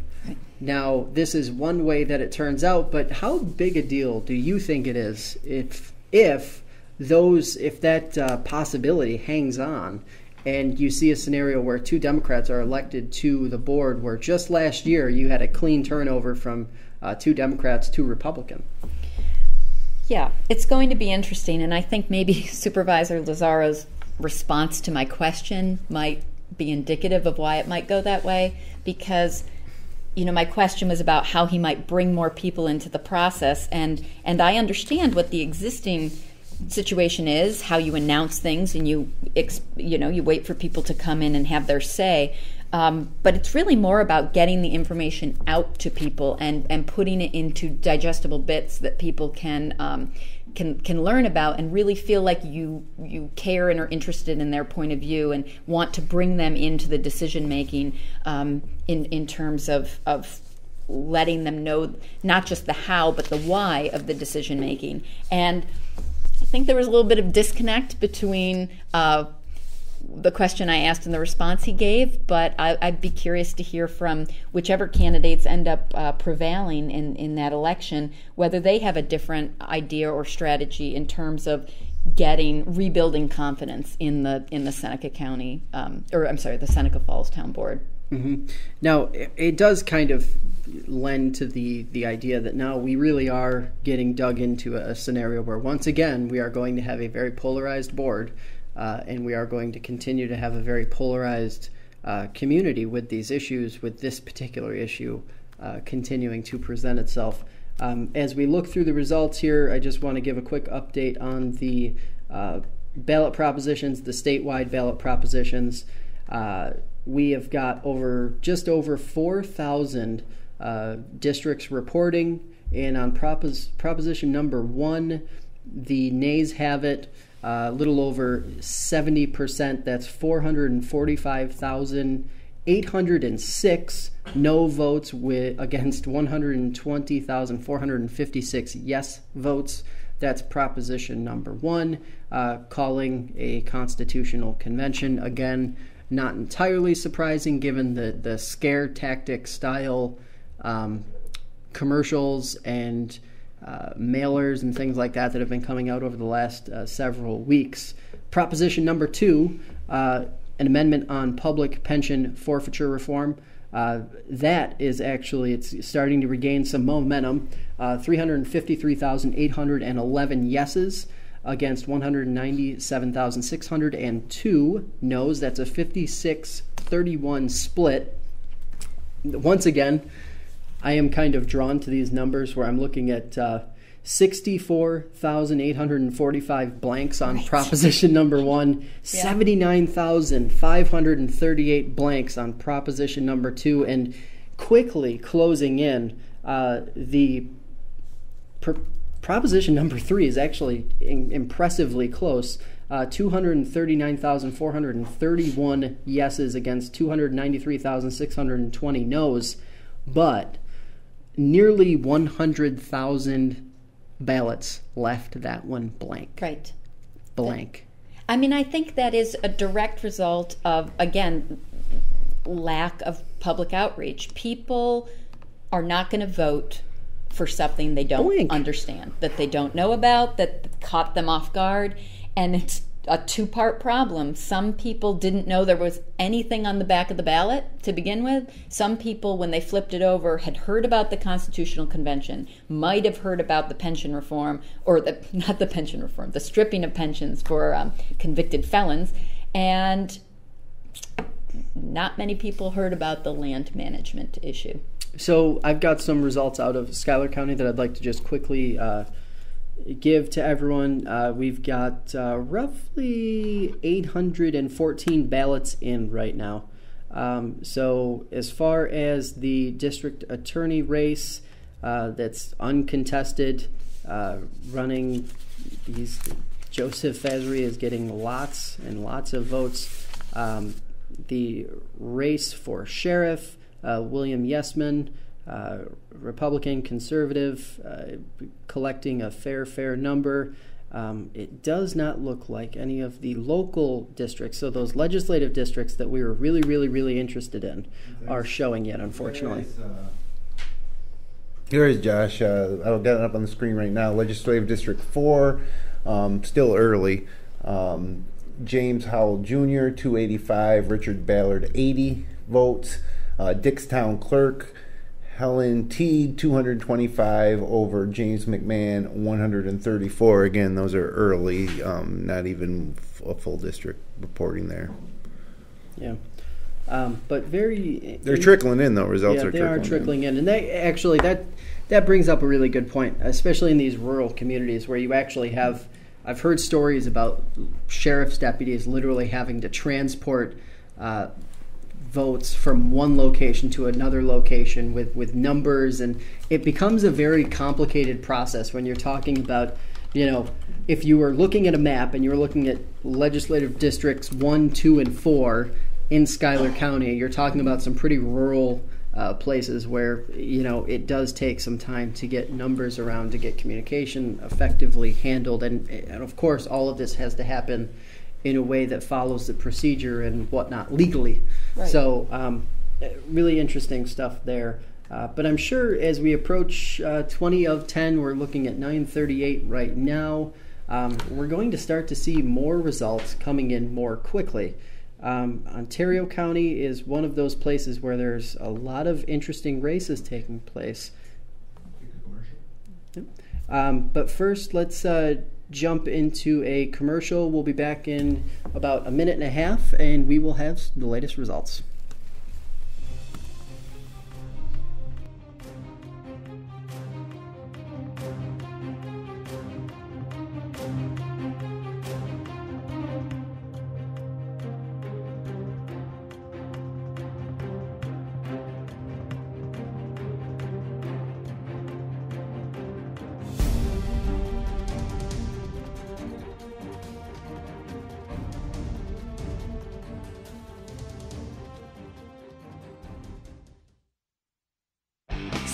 Sights to see on the internet, but for everything local, there's no place you can get it. At fingerlakes1.com. Come on over to fingerlakes1.com. Make us your homepage. News, weather, sports, and fun. Log on to Finger Lakes One. Local news from over 40 sources, custom local weather, over 10 hours of live broadcasts and podcasts every week on your computer, tablet, television, or smartphone. 24 hours a day, 365 days a year. www.fingerlakes1.com. Come on and join the fun. Log on to Finger Lakes One. www.fingerlakes1.com.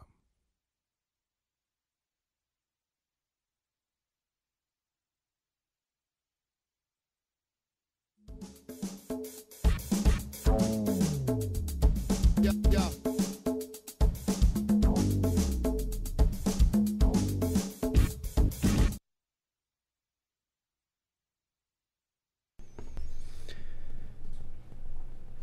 So welcome back. We are here in the fingerlakes1.com studio, and boy, the results are coming in fast and furious now. But Jackie, you just heard some interesting chatter out of Geneva, some of the big city races. Talk to us a little bit about what you've heard so far. Yeah, I mean, I'm here kind of scanning social media and trying to get a hold of people on text message to see what the results. Like I said, what usually happens in these races is there are people representing each of the candidates that go to the polls and listen as the results are read out from the machine. Those are all unofficial results.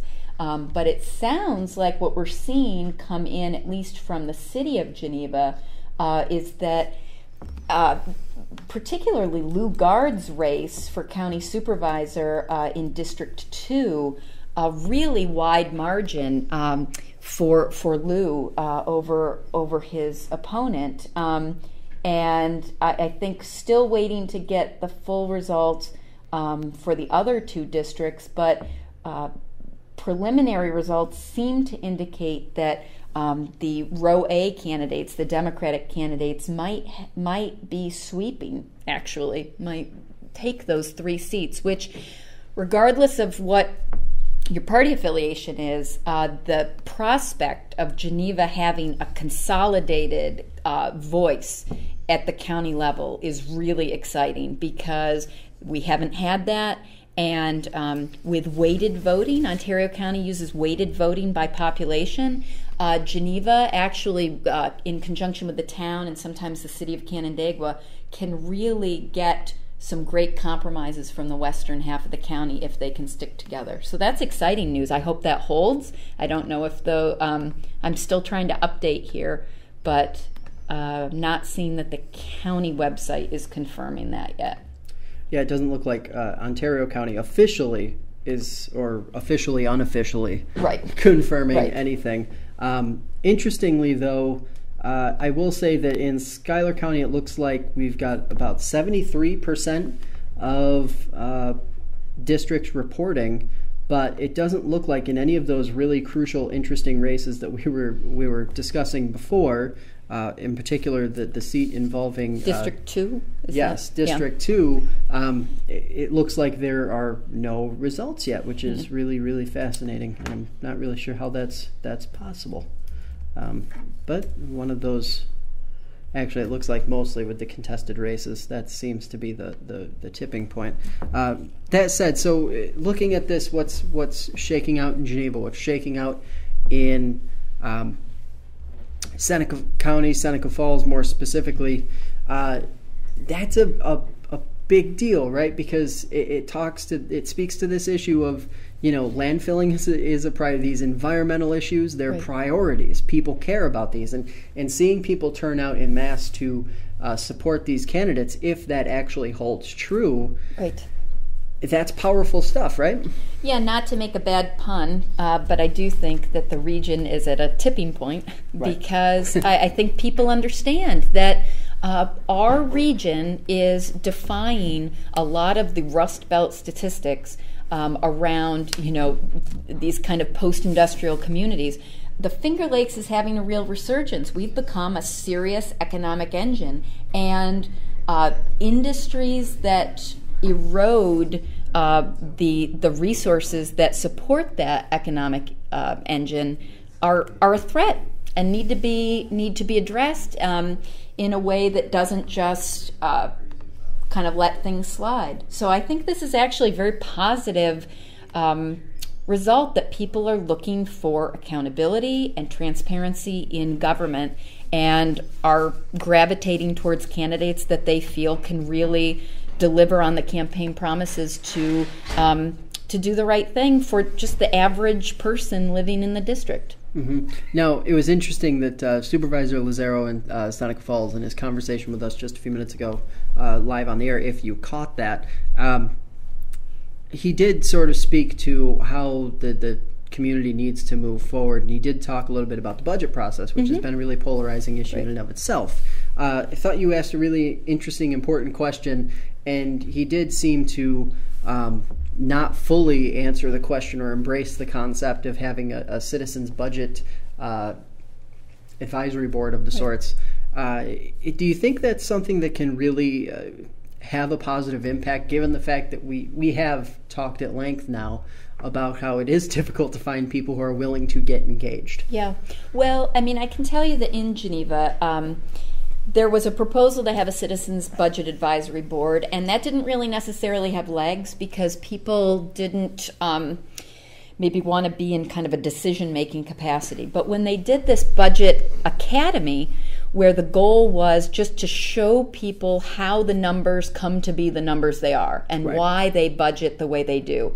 That actually had a pretty good group of people who wanted to know, wanted to learn. And I think that elected officials make a mistake if they underestimate the need and the interest that people have for actually learning about why government runs the way it does. So, yeah, I mean, Supervisor Lazzaro and I have had these conversations before, and I think it's just a different philosophy about inviting people in and opening things up. And I think when you show people that you're genuine, that you want to make them part of the process, I think that the interest would actually surprise people. I think people would respond to that. I hope. Now, playing devil's advocate like you did earlier, the role of playing educator on top of having to play operator and everything else, that can seem a bit daunting, especially to a community that is, on the surface at least, struggling to keep itself afloat.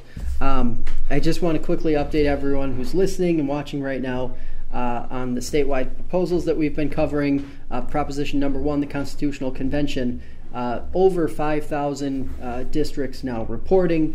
It is a 71 to 19% split, vehemently against the proposal to convene a convention. Probably not that surprising.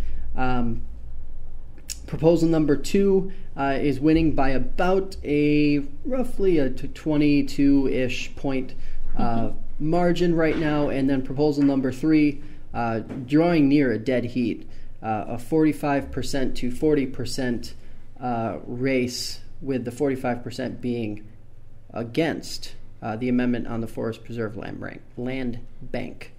And as we go through here, we continue to peek through these counties and trying to see who's going to be the first one. Obviously, what you were speaking to before about Ontario County in Geneva, that was sort of the word on the street, not necessarily what is actually being reported in these unofficial results, which we are seeing populate on the websites here across the region. That said, there again, I'm still very intrigued. I'm very intrigued with this Schuyler County situation where you are locked in with 28 of 38 districts reporting, almost 74% of the vote in, yet we are still seeing in 2 contested races 0 votes showing up. 0. It kind of makes you wonder if the Board of Elections is just kind of like toying with people. They know what races you keep clicking update for. You keep refreshing the page, and they're going to save those for last. And it looks like we've got like 285 to 80 votes split in the District 4 race in Schuyler County.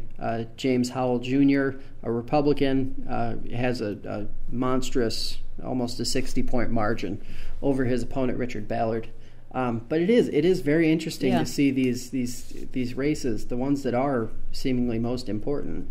If districts are reporting, that means districts are reporting. So why are they not reporting on all of the races? I know. Board of Elections, folks, tell us the answer. Yeah, I'm not seeing anything from Ontario County, and I thought one of the draws of these new election systems, this electronic voting that we have, was supposed to be that there would be this rapid upload of the results direct through the Board of Elections server and onto the website. And I think, as with some technological upgrades, the promise of a faster, easier, better process may not.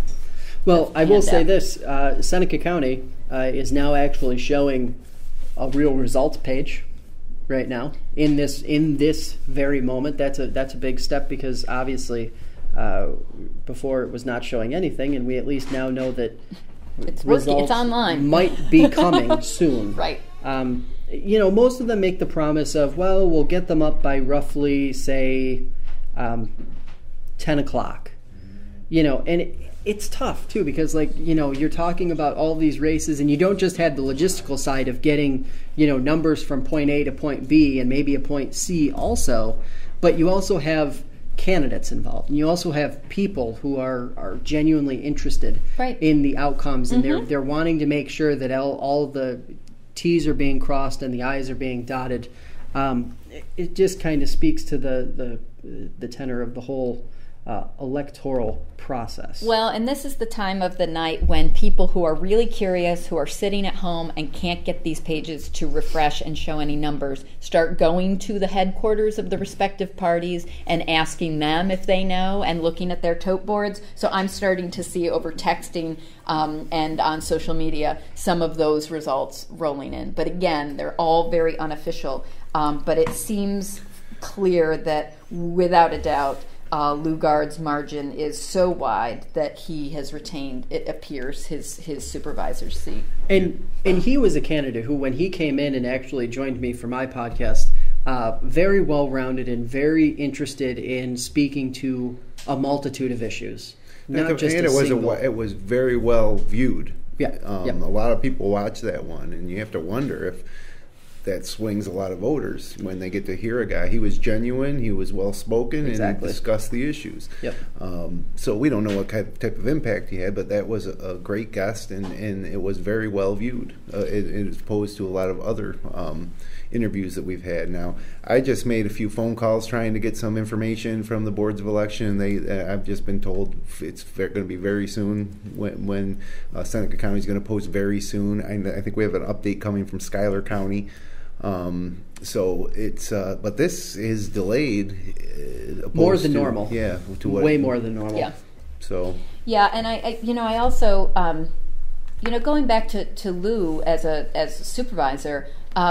I think what's always refreshing is when you hear a candidate or an elected official being willing to say that that they don't know an answer, or that they aren't sure yet what their position is on a particular issue, but then they can describe to you the way in which they will go about gathering information and finding out what needs to be known. And I think we saw that at the League of Women Voters candidate forum when they asked about small business development, and his response was, I think the best way to find out what will work best for small businesses is to ask the small business owners. Right. And I just thought, how refreshing, rather than telling people what they need, asking them. So I think that's great, and I'm hoping that this bodes well for our political dialogue overall, that maybe people are crossing party lines to vote for candidates, because clearly, the numbers I'm seeing kind of exceed what the registration numbers would indicate would be a margin. I think maybe people are looking for or ready for a return to more sensible political discussion instead of the really heated kind of incendiary sound bites that have kind of dominated our national discussions. We have a result from Schuyler County. It is a final result, although it seems close enough that we may have to wait for absentee ballots, but it would be for the Tyrone Town Council. There were 2 seats available, and let me see if we can scroll down there a little bit. It's I see that. It's the Tyrone Town Council, so it looks like Joe Sevier and Troy Ear have taken those 2 seats pending absentee ballots, because it's very close. All 4 candidates getting a ton of votes, very close. Carrie Bartlett 186 and Christopher Basin 182, so it's too close to call, but all districts are reporting in Tyrone. And pending absentee ballots, it's Sevier and Air taking those 2 town council seats in Tyrone. Really, really interesting stuff, and I believe we have. We do not. I just received a tip that there were some results coming out of Cayuga County. It would appear as though they have not officially uploaded them yet. Oh, Ontario County's finally putting something Ontario up County, there. Thank you. Okay, why don't you guys just read them as they come? Well, the format they've uploaded it as a PDF, so that's really interesting. I'll jump on this one. Oh wow, they have They have made this super challenging. And actually, their table is an error because it's listing candidates for positions they're not running for. Right. So we are going to not speak to any of these races at this point until we have a little better. It looks like. Okay. If you scroll down, there are 27 pages. If you scroll down a little bit, you can start to get into some of these city supervisor races. So, City of Canandaigua does not have their results in yet. Yes. And nope, City of Geneva does not have theirs up either. So it looks like City Council at large in Canandaigua, as I sift through this here, it does look like we have some semblance of results, although, again, it's going to be pretty tough to actually identify who the losers are in this situation, but it looks like David Whitcomb, Stephen Ubing, and Robert O'Brien, all Democrats, have the largest vote counts at this point. James Terwilliger. Yes. Yeah. But he is on the Democratic line. He's running also on that Canandaigua chosen spot. Very, very interesting stuff, and a very interesting way for Board of Elections to throw a wrench in our system. Well, it's not how they initially had it formatted. It's very interesting. So as we continue to sift down through here, looks like they are reporting nothing in Geneva as of yet. They are reporting nothing in any of the, even in some of the smaller communities. So I'm looking at Bristol right now. Nothing is effectively being reported there. It doesn't look like the town supervisor race in Canandaigua, which had drawn quite a bit of interest. Obviously, Senator Pam Helming, her former seat. And beyond that, it does not appear as though we have anything significant showing yet. However, we will continue to update our spreadsheet. And of course, everyone can follow along.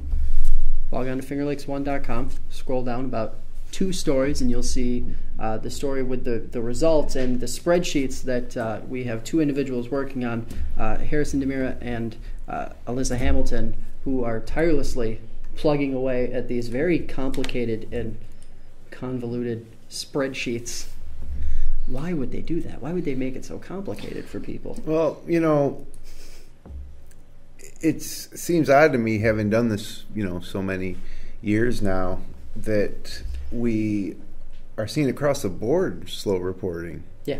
So, I can't even begin to speculate why. And the other issue with this, especially, these are local elections. They're not worried about, usually these local board elections have to tabulate the state assembly races and even the presidential races last year or congressional races. This is just local elections, all electronic ballots. Now, you said there was an issue, Josh, this morning in Seneca Falls with some of the electronic voting machines? Sure was. So the essentially the Scantron machines that pull in the sheets, where you would normally feed the sheet into the machine and it would eat it and it would count and tabulate and do all the fancy math that it does behind the scenes, it wasn't accepting. So what they were doing was they were having people actually drop them in a bin that was on the front of the machine, a hidden bin, so that just anyone walking up couldn't see. And they were, I'm assuming, going to fill them in, feed them into the machine later when they got it fixed and got it running. And it sounds like we've got some additional results coming in from Tompkins County, and I can provide a little bit of context here. Legislative District number 4, Rich John, a Democrat, with 1 out of 2 districts reporting, has 120 votes to his opponent's 13. In District number 6, Mike Coplink-Lohr has 961 votes to his opponent's Michael Siegler 1,049, a really, really close race. And interestingly, a race in Tompkins County where a Republican is winning. And in Legislative District 14, Michael Lane, a Democrat, has about a 200-vote lead on Nathan Busby, who has only 531 votes. 3 out of 4 districts reporting. It actually looks like Tompkins County is closest to being completely filled in, completely done. Obviously, they had the fewest number of contested races that we were covering, that we were talking about, so obviously somewhat expected, somewhat, to be seen. Just want to take a look back here at Schuyler County and see. Yeah, I'm curious if they have any news on those legislative districts. Well, and that's part of the. So here we go again. We're talking about a situation where 37 out of 38 districts are reporting. So we've got 97.37% of the vote in. And I am just going to quickly scroll down here to our legislative districts, where we were really interested in seeing how some of these races turned out. And it looks like in the race involving, for District Number 2, the race involving Van Harp, Joseph Campbell, and Stephen Kraut, it looks like Harp has a narrow lead, a 4-vote lead right now over Joseph Campbell. Both are more than 150 votes ahead of Stephen Kraut, who is running on one of those third-party line options. As we continue on and we take a look at... Actually, guys, I got some breaking news here. Excellent. Out of Seneca County. Again, this hasn't posted anywhere, but I have it from a pretty reliable source. In 8 Seneca Falls election districts, Porsch is winning that district attorney, Barry Porsch winning that district attorney race over Joe Sapio, 1459 to 802. So it's about 65% in favor of Barry Porsch. Yep. Again, that's unofficial, and that's 8 Seneca Falls election districts. And again, that's a county-wide race, so not just Seneca Falls, but that's what we have from the 8 Seneca Falls districts. Again, there's still, that's a pretty wide margin to overcome for Joe Sapio, but we'll hang tight. And Sapio also Fayette town attorney, so you suspect he might be strong in Fayette, but not as large of a electorate in Fayette. When those Waterloo results come in, we might get a clearer picture, but a wide margin right now for Barry Porsch to be reelected as our district attorney in Seneca County. Now, just a quick update out of Ontario County for the town of Gorham highway superintendent position. Zachary Edinger, he has about 100 vote margin right now over Bradley Stetzel.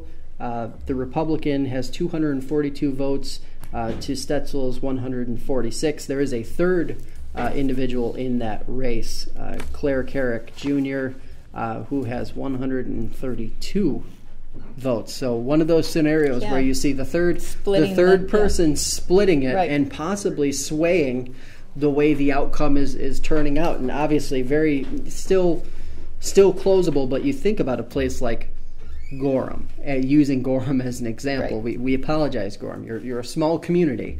It's one of those tough situations where you start to ask yourself, is 94 votes, is that a margin that can be closed when you have, north of 500 ballots cast? Right. I don't know, and, the question is always how many absentees are out. But I'd just like to say Bradley Stetzel running on the Country Roads Party, little homage to John Denver, and I wonder if that did something to him for him with the campaigning, because that I like when people have these independent lines, and in Geneva that ended up becoming an issue because people get these independent ballot lines, and then there's this confusion about, is that actually a party, is it just a ballot line? And I think in Geneva there was a little education going on at the last minute here, where people are claiming to be endorsed by parties that don't exist, and then explaining to people how, in past elections, those could have been ballot lines, but unless they're actually registered parties, they cease to exist. So it'll be interesting to see if Country Roads carries on beyond the 2017 election and becomes a registered party in New York State, but I don't know. We will see. Just another election little human interest story. Now I'm actually starting to, I'm now getting, so we were talking a few minutes ago about an issue that I observed, that I had heard myself with the ballot machines in Seneca County and Seneca Falls. Since we mentioned that, I've actually gotten a handful of text messages from people saying that they had been hearing the same thing, that they had been experiencing the same thing when they were out.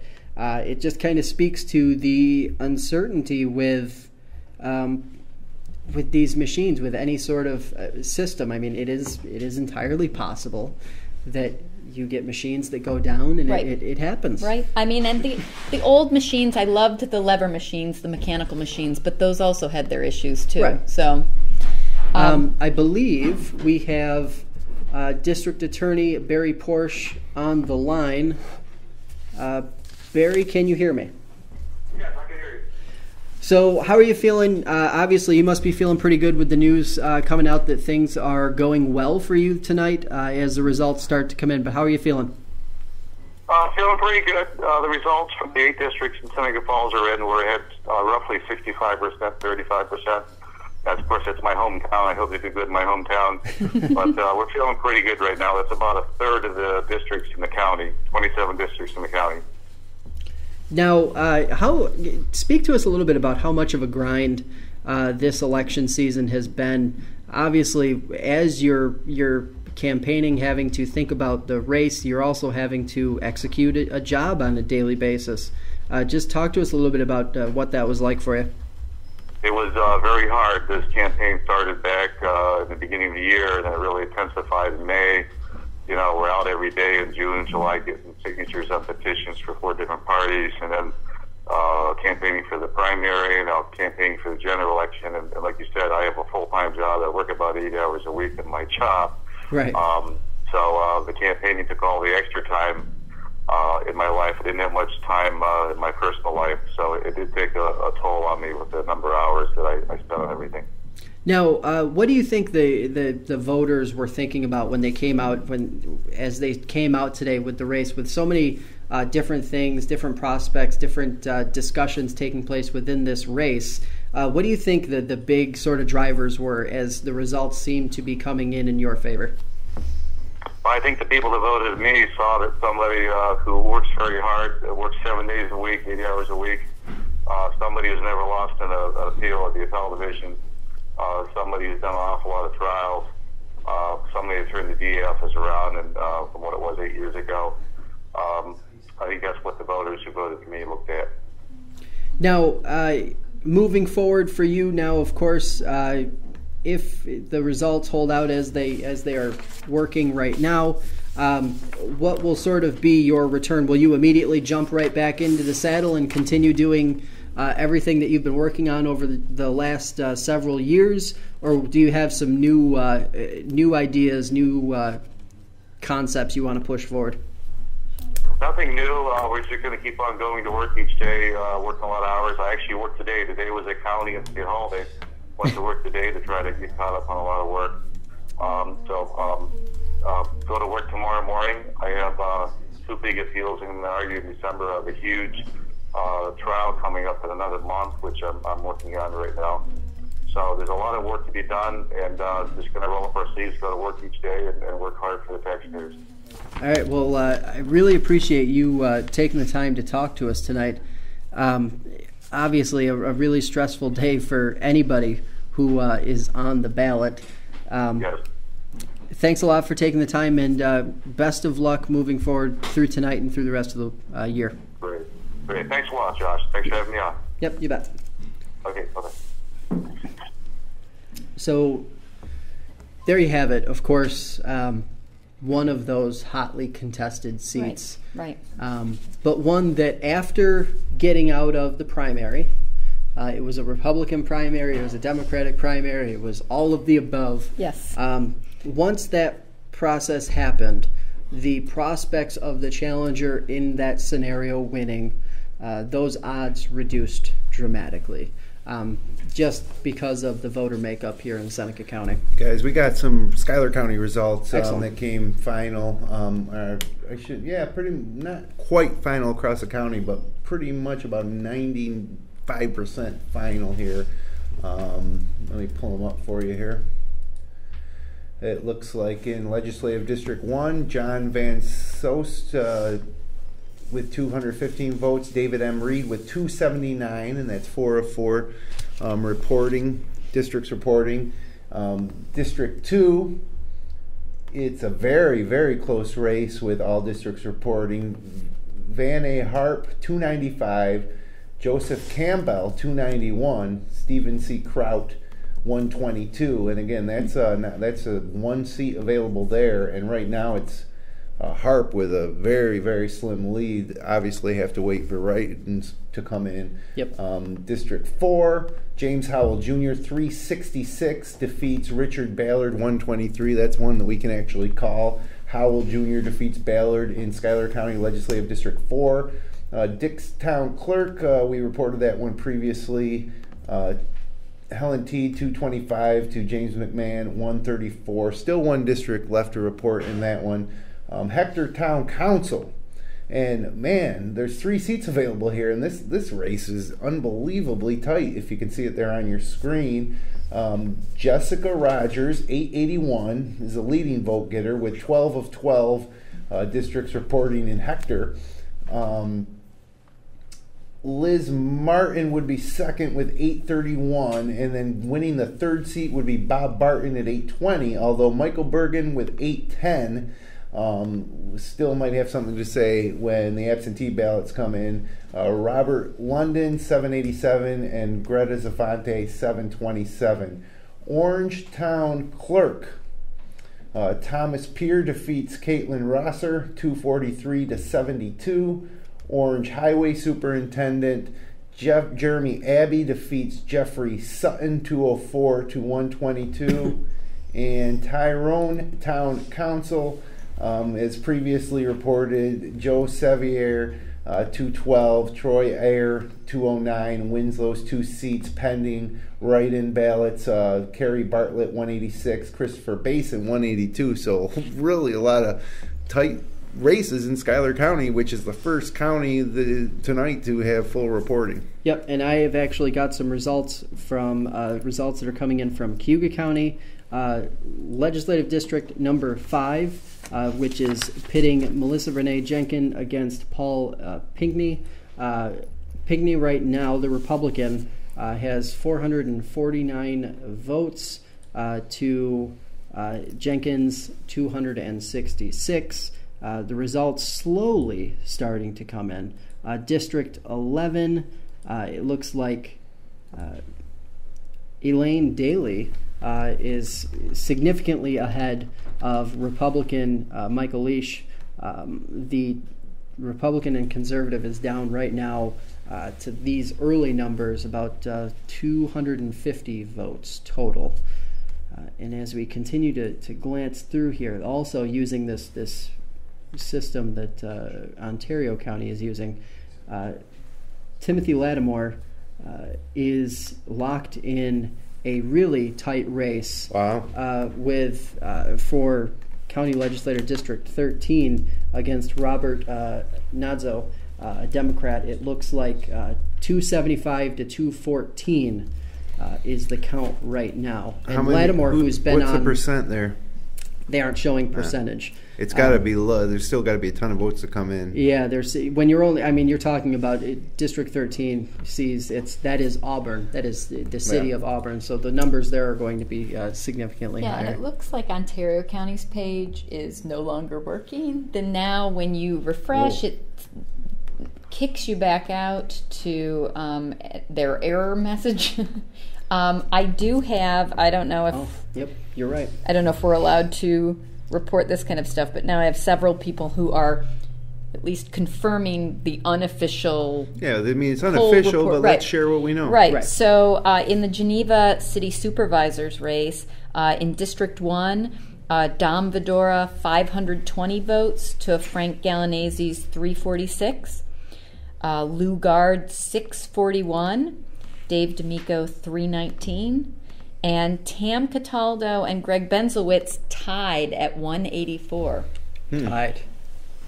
At Geneva, 184. Geneva that's loves 2 close wards. races. That turnout, again, turnout is everything. And especially with so much at stake in Geneva now, with the grant, the downtown grant, and the planning for that. There's just and Geneva is probably the hotbed of the Finger Lakes right now in terms of potential and growth and positive things happening.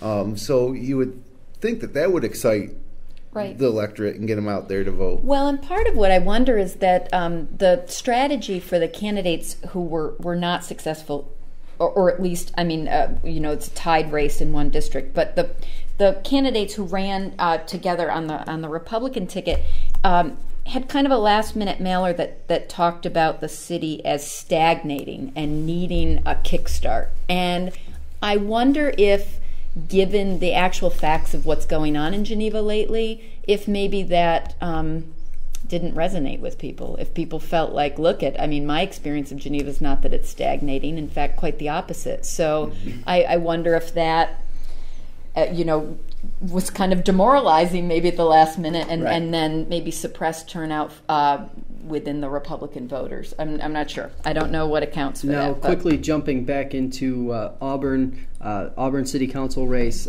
Terry Cuddy, a Democrat, and Debbie McCormick, also a Democrat, have sizable leads. We're talking hundreds and hundreds, north of a 600 vote margin of lead right now over the 3 other challengers. Of course, these results are nowhere near official. We're still working on getting final numbers in, and it looks like a lot of these races, and I'm digging into the more rural parts of Cayuga County. Speaking to what we were talking about earlier, you don't see it, unfortunately. It takes a longer period of time to get these individual races in. Yeah, the Ontario County Board of Elections page seems to be back up now, but does it make any more sense than it did when it went down? No information about Geneva, and although it does look like they now have all of the city council races in Canandaigua listed, and they have changed the format, so it's easier to read. The format's back to the original format. So now we can actually use that, and they do have. They have 42% of the vote in for the district attorney race, which I know people have been following very closely, and that's actually quite interesting. It's a lot closer than you would have expected. Yes, it's showing with 10,000 total votes for that race, 6,128 for Jim Ritz, and Christina Kitty Carl has almost 8,000 votes, if I'm reading this correctly. I'm sorry, no. They're tallying it. They're giving her individual line items below and then tallying above. So she has 4,049 and Jim Ritz has 6,128, but still close with less than half reporting. So let's talk about some of the Seneca County races. We have 5 of 27 polling places in. That's just over 18% of the total. Obviously, district attorney race, the one that a lot of people are thinking about. We just talked to Barry Porsch. He has captured 65% of the vote thus far. 1,139 ballots cast in his favor against challenger Joe Sapio's 592. The county treasurer race, which is pitting Frank Sinicropi, a Republican, against Edward Bardo, a conservative and independent. Sinicropi has gathered 1,044 votes to Bardo's 508. And the coroner's race, which it's a 3-way race, has Diane Peters, Paul McPherson, and Robin Graham Withers. 2 Republicans and a Democrat. Peters and McPherson, the Republicans, are leading the way with 1,047 and 880 votes respectively to Withers' 770. There are 2 available coroner seats right now. Nothing being reported right now in the town of Covert. Obviously, a contested race for Covert Town Supervisor, Michael Reynolds, Republican, facing off against Ben Guthrie, a Democrat, and also some contested council races, town council races happening in the southern end, but nothing yet officially being reported in the southern end of the county. We do have an update in the interesting race for Junius Town Supervisor. Obviously, Greg Wadhams lost his primary in September. It left Democrat Ron Servin and Republican Ernest Brownell facing off against one another. And right now, Brownell, who currently serves on the town board, has 160 votes to Servin's 132. That's a 53 to 44 split on the percentage side. Obviously, a pretty small margin, but you're also talking about a pretty small community where it kind of becomes a challenge to, actually overcome those types of deficits. Right. And as we continue to look through here, and once again, we're in this situation where we aren't seeing a ton of races officially being called. We do have some numbers in from the county supervisor race in the town of Seneca Falls. They are saying right now 0 of 8 districts reported, but right now it looks like it is a very, very close race. So we have Ralph Lott, a Republican, who has 716 votes.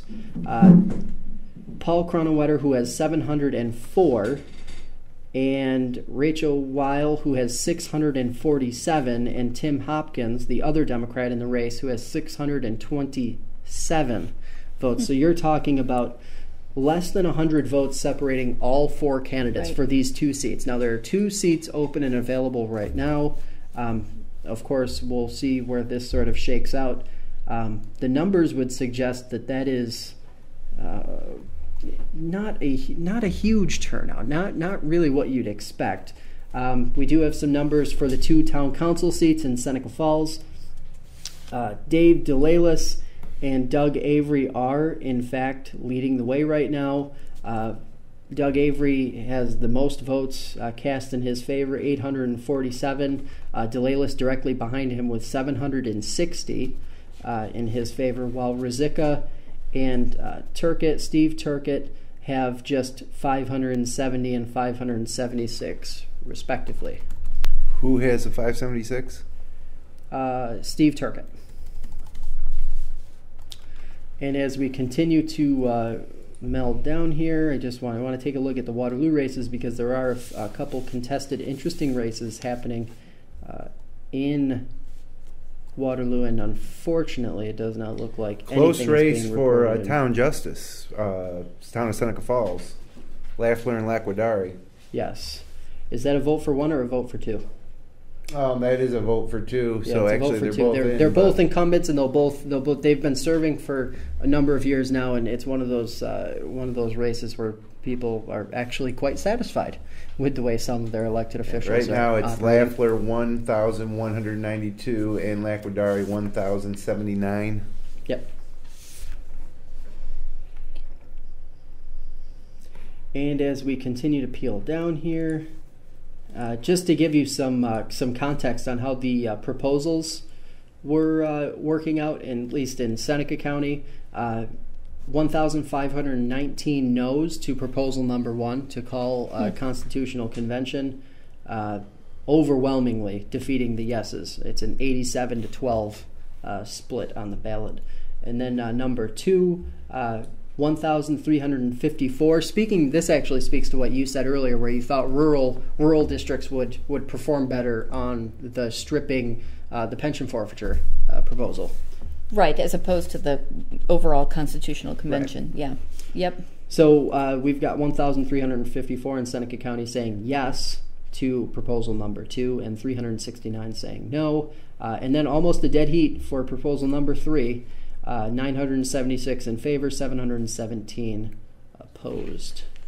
We've got an update on the Ontario County District Attorney race. Right now it looks like James Ritz with 6,128 votes to Christina Kitty Carl's 4,049. And also a candidate with City Supervisor, Richard Russell 508, James Irwin 388. Just 43% reporting there. The Ontario County District Attorney race was 60% reporting. And Alyssa's over there feverishly entering Ontario County results right now, so we should have a fuller picture for you shortly in Ontario County. But still, it looks like only, we're still only talking about roughly 42% of if these numbers are accurate as of right now. They have Canandaigua's results in. I mean, Canandaigua's reporting 100%. 100% they are. But City of Geneva and Town of Geneva still not registering on here. Can we read it through the Canandaigua results? The Canandaigua results are for City Supervisor for Districts 2 and 3, Richard Russell 508, James Irwin 388. Going to the Canandaigua City Councilor at Large. Let me just... I missed that. We should say... the City Supervisor, District 1, David Baker, running unopposed, garnered 1,012 votes. Let's see. I'm trying to calculate these quickly. Take your time. We're in a grind here. Well, there are 4 seats up for council member at large, and it looks as though they are going to go to James Terwilliger, Stephen Ubing, Dave Whitcomb, and O'Brien. Yes, looks like Robert O'Brien would O'Brien. be the fourth one. Yep. All the other candidate, obviously, tough race for some folks because that one's the 4 seats available, 5 candidates running. There's only one loser there, unfortunately. Yep. And yeah. And that is, we can actually call that one. That one's official. Mm-hmm. I mean, that's 100% reporting. And as of right now, if you're paying attention to the City Council at Large race in Canandaigua, the only candidate that did not get into that the top 4 there was Matthew Martin, a Republican, conservative, independent, and a reform candidate. But as we continue to scroll down here, thank goodness they switched back to the this alternative. Should point out too for a lot of people watching at home, we're not focusing on the uncontested races. We might, if we get some official results, we might read them, but we're not tabulating them on the screen. We're focusing on the contested races, which there's many, and results are starting to come in now from Seneca County, Ontario County, Cayuga County, Schuyler County is almost fully reported. We're just waiting on 1 district out of 6. And we're waiting on Yates County. We're waiting on Wayne County. Yep. Tompkins County is also about complete. Do we have an update on the state props? Yes, I can give you an update right now. We've got 908 of 1,184 districts reporting. And as far as proposition number 1, the question on constitutional convention, 1,347,529 no votes have been cast to just 306,779 yeses. So overwhelmingly being defeated at this point. I don't want to call it outright and say that it's over, but I think it's over. Yeah, about halfway there, and that's a pretty wide margin. Yeah. And then looking at proposal number 2, 1,157,071 in favor of public pension forfeiture for those convicted of any sort of corruption-related felony. And then on proposal number 3, really, really, really close, divided by literally just maybe about 20,000 votes. So we've got 801,352 saying yes to proposal number 3, and 777,016 saying no to proposal number 3. You know what's interesting about that is that now actually proposal number 2 has pulled ahead as far as participation, just by a little bit, but you've got 1.7 million votes for proposal 1 around, and 1.8 million votes for proposal 2. So it's starting to, that surprises me. I actually thought that we would have more total votes for proposition number 1, but the night is young because that's still only about halfway there. But yeah, it does look like it's on track for number 1 to be defeated and number 2 to be accepted. And I hope. We'll see. Let's see. I'm going to go ahead and scroll through the Seneca County results that we have right now on the screen while you guys can continue discussing whatever you want. 5 of 27 districts reporting. There hasn't been an update in about the last 10 to 15 minutes, but what we have tabulated now, I'm going to scroll through on the screen.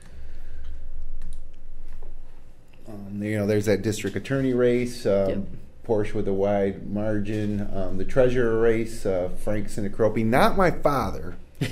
My father's name is Frank Sinicropi. His first cousin, my grandfather's brother's son, Frank Sinicropi, formerly the HR director of Seneca County, running for treasurer. What does he make? Like my dad's first cousin? Does that make him my second cousin? Yes. Not my father.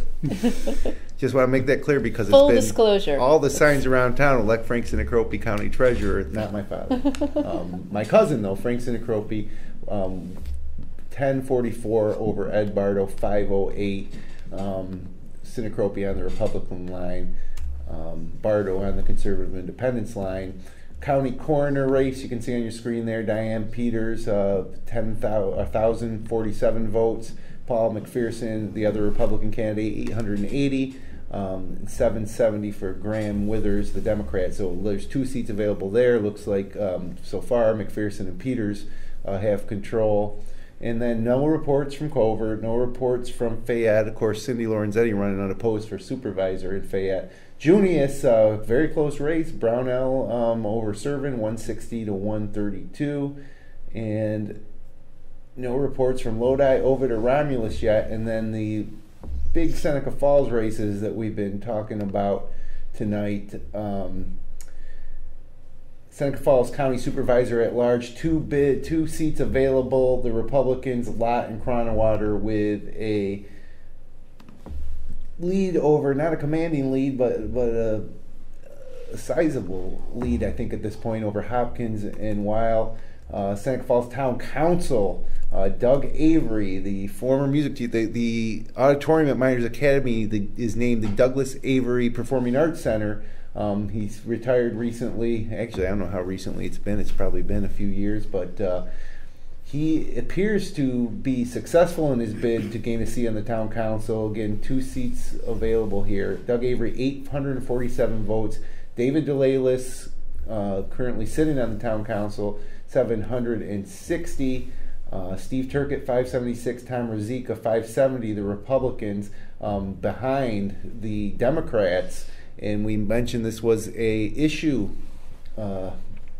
election. Yep. So it would appear that the pro-environmental or the anti-landfill candidates have a lead right now. And, of course, as a sidebar, remember, Rosica and DeLaylis had a confrontation at Parker's, downtown Seneca Falls, and DeLaylis filing suit against Rosica. That hasn't been settled yet. And just as an update, I've got a phone number, and at 10:45 we will have Doug Avery on the line for an interview, coming up in about 10 minutes or so. Okay. Again, that's unofficial results, but yeah. And Ontario County has updated. Still has not posted anything for town or city of Geneva. But we can give an update on the district attorney's race in Ontario County. They now have 81% of the districts reporting. I think the balance of that is the city and town of Geneva. Yep. And that's showing Jim Ritz at 10,491 and Christina Kitty Carl at 7,985. So that's 56 to 43%. But again, only 80% in, and that doesn't include the city or town of Geneva yet. What was the percent there? JB? Oh, sorry. It was 56-43. And I mean, just to say again, we do have from City of Geneva kind of on the ground reporting the unofficial results for the city supervisor's race, which was again Don Vedora at 520, Frank Gallinese at 346. That's for District 1. Lou Gard at 641 and Dave D'Amico at 319 for District 2. And Tamari Cataldo and Greg Benzelwitz tied at 184 for the third supervisor's seat. So that's close for that third seat, but pretty wide margins. It doesn't appear as though there are enough absentee ballots out that would make a difference in those first two districts.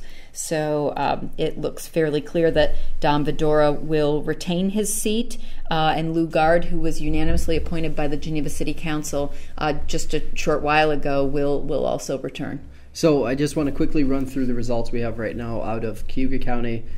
For Auburn City Council, we have 2 seats available, and Debbie McCormick and Terry Cuddy, the Democrats, have a strong lead right now with 2,247 votes and 2,213 votes respectively against John Camardo and Adam Miller's 1,607 and 1,144.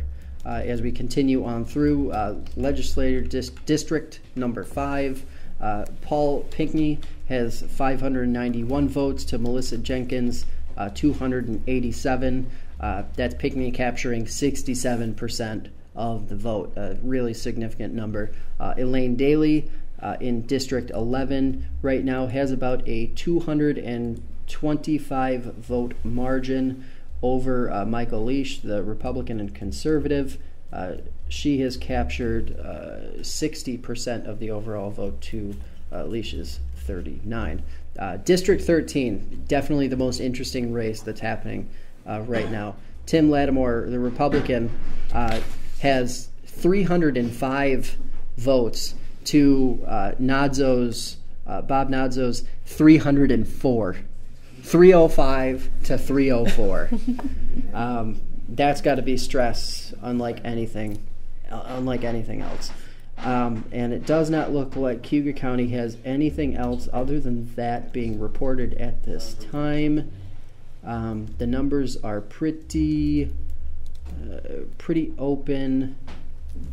Still a ton to be reported on in Cayuga County, so we will continue following these results over the next several minutes. Obviously, of course, for those listening in Seneca County, we will have Doug Avery, who is running for one of the 2 available town council seats, on the line here in about 7 minutes. And of course, might be a good time for a commercial. Yeah, I think we'll take a break right now, and we'll come back with the latest results and a conversation with Doug Avery.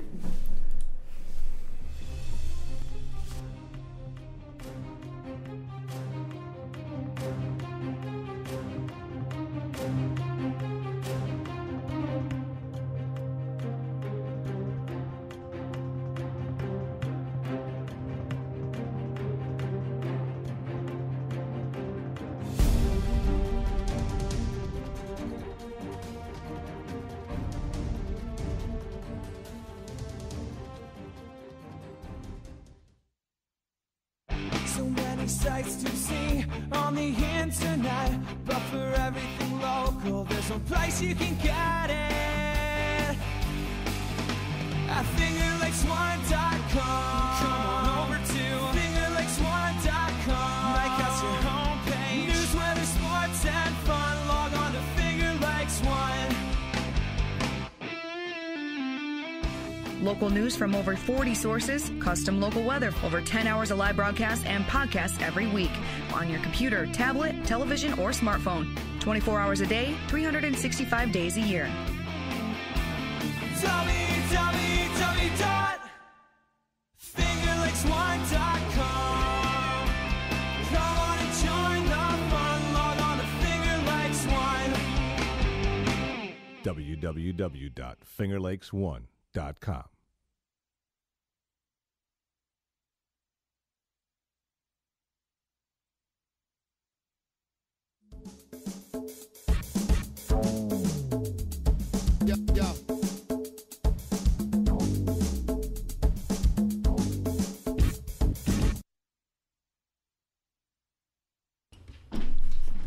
Welcome back, and we are here in the FingerLakes1.com studio, and we are peeling through results. Obviously, a lot of important races shaking out here in the Finger Lakes today. We've got updated results now out of Schuyler County and Tompkins County. I'm just going to quickly run through each to give our viewers and listeners an idea of where everything stands. District number 1.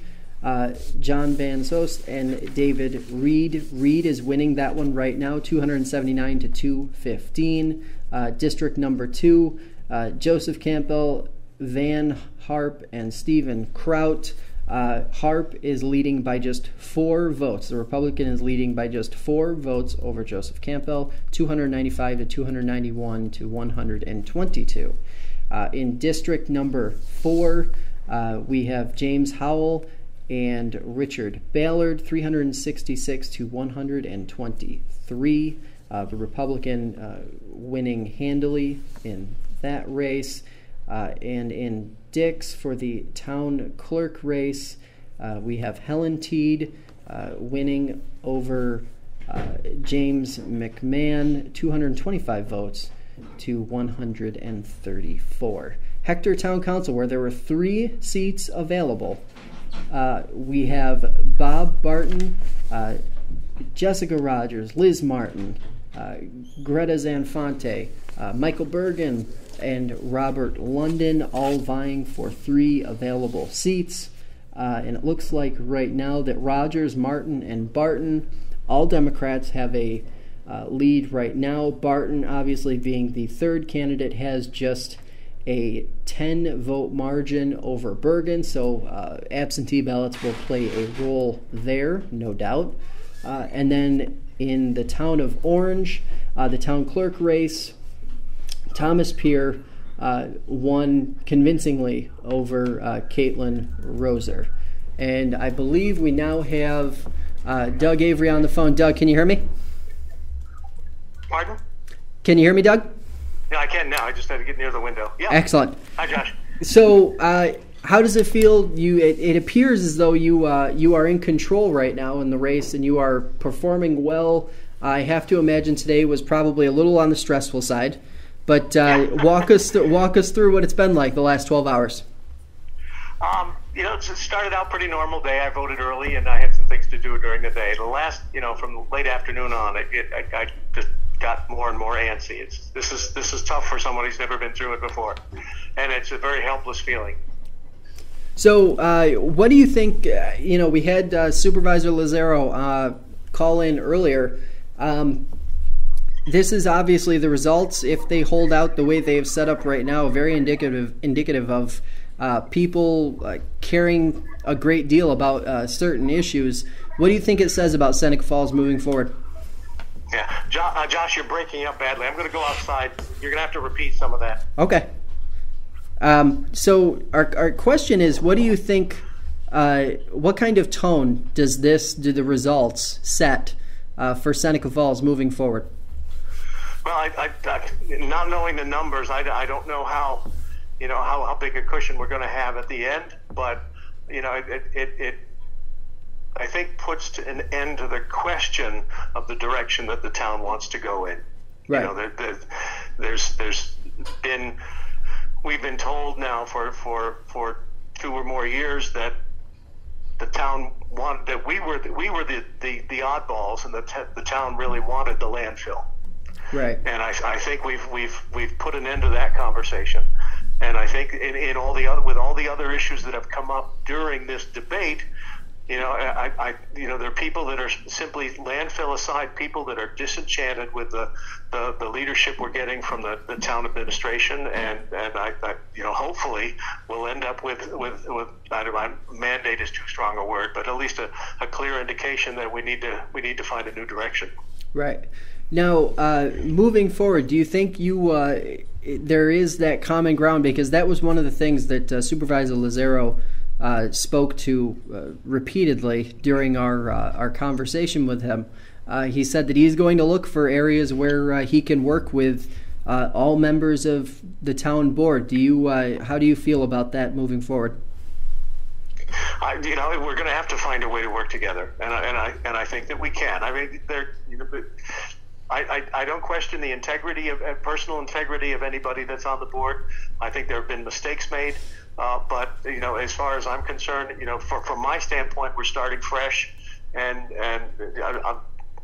we have to be able to work together. We've got to find a way to work together. So, and I think we can do that.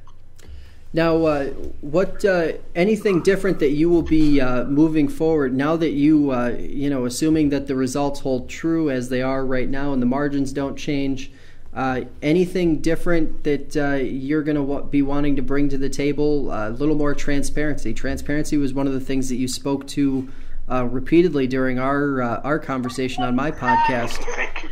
Is that where you want to improve? The very first thing is simply in the way the meetings are run and the reception that the public gets when they're trying to petition, when they're trying to get answers, when items are being voted on, and in the past there's been no conversation, no explanation. That needs to end. So I think that would be the very first, and should be a relatively easy fix, to simply get people to talk to each other in that context of a town board meeting, and then take that same example and try to run with it when we're talking about dealings between the board and town employees, between the board and taxpayers, and just try to open things up. Greg is still the supervisor, and there are decisions on the fly that he still has the power to make, but hopefully will be able to affect his thinking on the way some of these things take place. Well, and you have to feel encouraged that your message during the campaign was the need for transparency and to change direction from the way things had been going in recent months. So I'm sorry, I'm standing in the middle of State Street trying to get the best signal, and you're still breaking up. I didn't hear what you said. Sorry. This is Jackie. I was just saying that your message, through the campaign had been a signal to change direction and try to do things differently than they've been done in recent months. So you have to feel somewhat encouraged by the turnout and the result. So do you think that are you going to be able to reconnect with people who came out to vote and bring them into the process, and then reach across to people who might have voted differently and make sure they have a place as well? Oh, absolutely. We may have voted in opposition of each other. We may have different feelings about the landfill, but we're still one community right now. I don't think we're the healthiest of communities, but we need to get that back. And the first part of that is going to be working with each other. So that applies to the five of us on the town board, but it also applies to the interactions that all of us have with the residents of Seneca Falls. I think it's going to be important. There were people that called me a one-issue candidate because I'm so strongly associated with the issue of the landfill. I think that issue needs to be resolved, and we need to start getting ourselves up from under the landfill, because the influence they've exerted on the town, particularly in the last couple of years, has really been a detriment. Right. And so, and there are going to be people that won't accept that right away.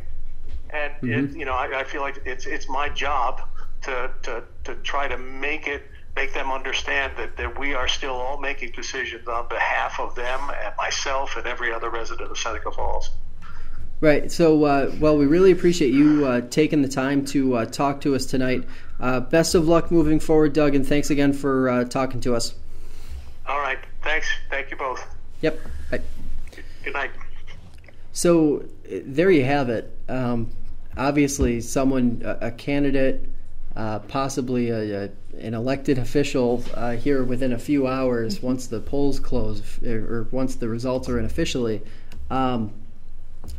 It's that energy. It's that new change element. Right. And I think it seems like it's been the one thing that's been missing, that energy in Seneca Falls, that positive energy over the last several months. And maybe this is an opportunity for Seneca Falls, for not only the town board, but the community as a whole, to sort of turn the page and move forward. Yeah, I think what'll be interesting is, the candidates who are successful tonight kind of go to bed happy, feeling that, yes, the hard work to get to this point paid off. Then they wake up the next morning and realize now the hard work of doing those things that led to the success really begins. So it'll be interesting to see in the next couple of months, in the lead up to the changeover in positions, what kind of legwork is done in the interim to get that stage set for making good on these promises. Now, are any of the results updating in Ontario County? That is probably everyone's curiosity right now. Yes, although I cannot quickly pull up City of Geneva. I'm not sure why, but I do see that Ontario County has updated. They're using, again, a PDF, which is not loading very quickly for me, but they do have 97% of the vote reported.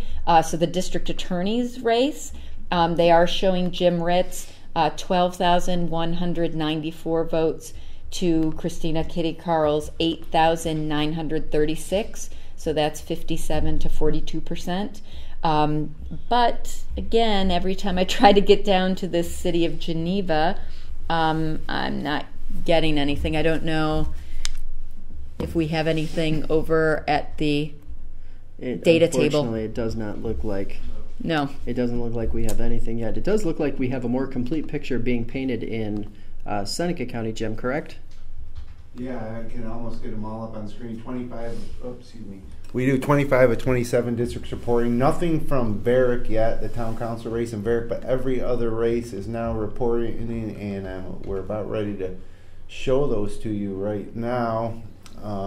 If you want to read through them, Josh, go ahead. Yep. So we will start right at the, obviously everyone knows the outcome thus far of the district attorney's race. Barry Porsch successfully defeating Joe Sapio.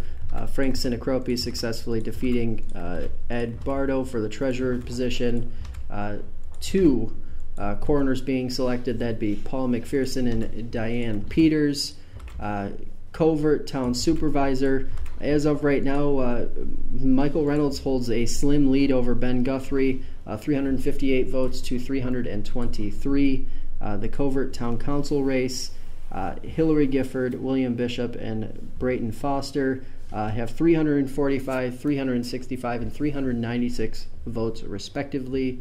The race for Fayette Highway Superintendent, Bill Trout Jr., 611 votes to Andy Brown, 627. Brown running on the conservative line to Trout's Democratic and Republican line, right now upending Trout's attempt to retain the position. Junius, town supervisor race, Ernie Brownell has a narrow lead, 160 votes to 132 for Ron Servin. Lodi Town Council, 2 seats available. Paul Batman and Trevor Sibley look to be the ones holding the lead there right now, 265, 255 to Dale Stannard's 176. Ovid Town Council, Robert Meek, 246, Kerry Wheeler's 326, and Joseph Borst 321. That means for the 2 seats available, Wheeler and Borst, both Republicans, should take those 2. It does not appear as though with 2 districts left reporting that margin could be covered by Meek. Romulus Town Council, 2 seats available. Jane Browning, Joseph Brodnicki, and Kyle Collinsworth Sr., as well as Teresa Van Tassel.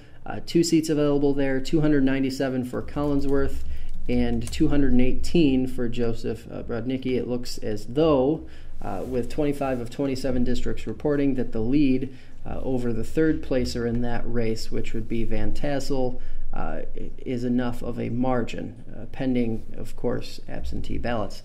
So the races let's talk about the races in Seneca Falls. For the Seneca Falls supervisor positions, those 2 at-large positions, right now Paul Cronenwetter and Ralph Lott hold a narrow lead over Rachel Weil and Tim Hopkins. Cronenwetter and Lott have 1,085 and 1,080 ballots cast in their favor, while Rachel and Tim both have 1,058 and 1,032 respectively, so a margin there that could easily be picked up and cleared when you're talking about absentee ballots. The Seneca Falls Town Council race, it does appear as though a statement has been made. Doug Avery and Dave DeLalis have captured an overwhelming number of votes compared to the competitors there, Tom Ruzicka and Steve Turkett. Avery and DeLalis capturing 1,387 and 1,204 votes to Ruzicka's 871 and Turkett's 886. Tire Town Supervisor Ron McGreevy, 190 votes, 195 votes rather, to Lynn Barbudo's 64, and then Tire Town Council, Thomas Thompson, Reginald Acito, Scott Davis, and Jeffrey Bennett all battling away. The two Republicans look like they are in the driver's seat with 176 and 162 ballots cast in their favor.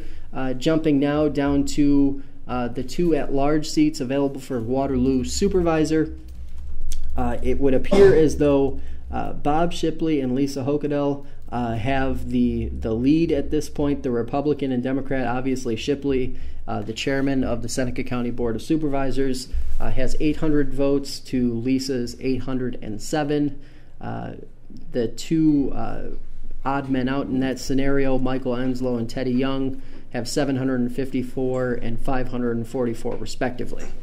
The race for Waterloo Town Supervisor, Don Trout, who is already on the board as one of those at-large supervisors, has 946 votes to Withers 570.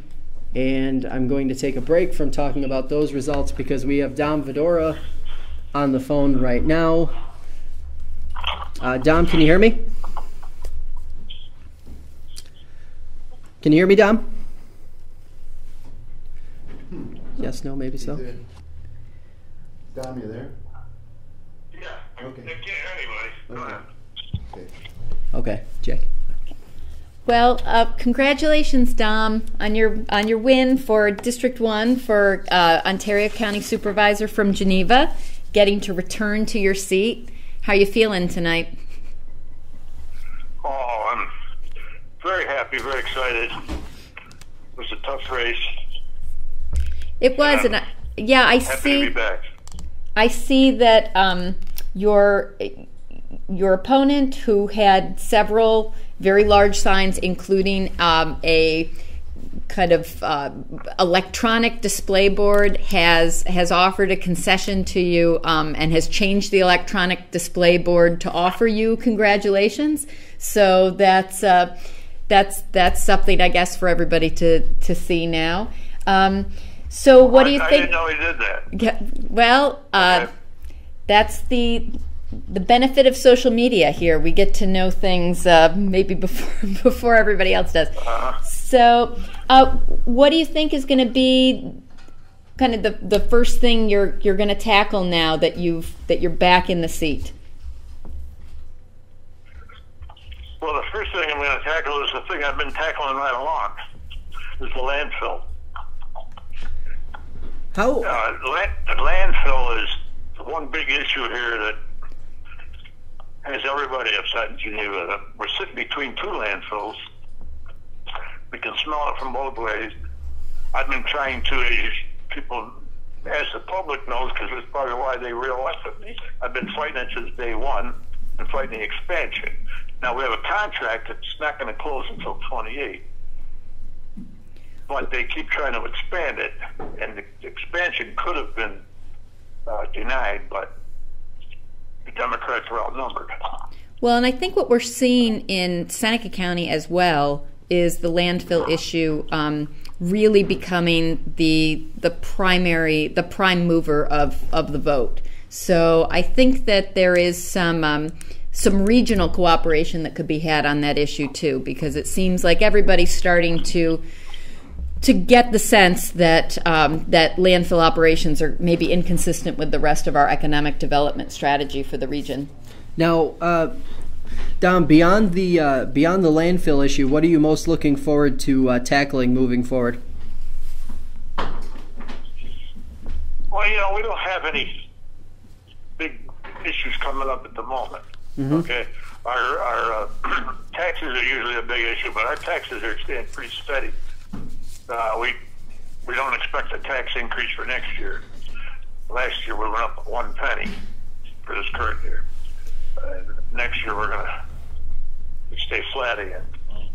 I don't see any great big controversial issues coming up in the near future. Do you think that's a reflection of people being satisfied with the way things, I mean, by and large, beyond the landfill, do you think that's a reflection of people just being happy with the way things are going in Ontario County and in Geneva? Well, I think so, because, we don't get a lot of complaints at the county from Geneva. Mm-hmm. Or any of the other towns. There's 16 towns and cities. 2 cities and the rest are towns. And there's, people are, I guess, fairly happy. I mean, Geneva's doing good things themselves. Right. Through the city council. But a lot of people think the council, through this election I just went through, a lot of people were asking, how can the county lower the taxes in Geneva? My opponent was asking that. Well, the county can't. Right. And the county helps the city through their economic development department. They help us through, in the wintertime, they help us plow and that sort of stuff. In the summer, they help us with roads.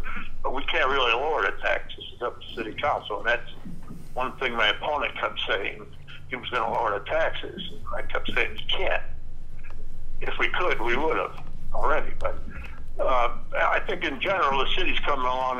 There's a lot of little businesses popping up, and they're doing a pretty good job. The city's looking a lot better. So I don't think the city has much complaint with the county.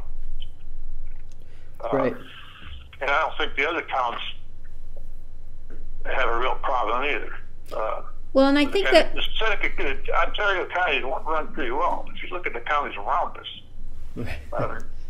we get a lot of praise from the surrounding counties. Yeah. They seem to be pretty happy with us.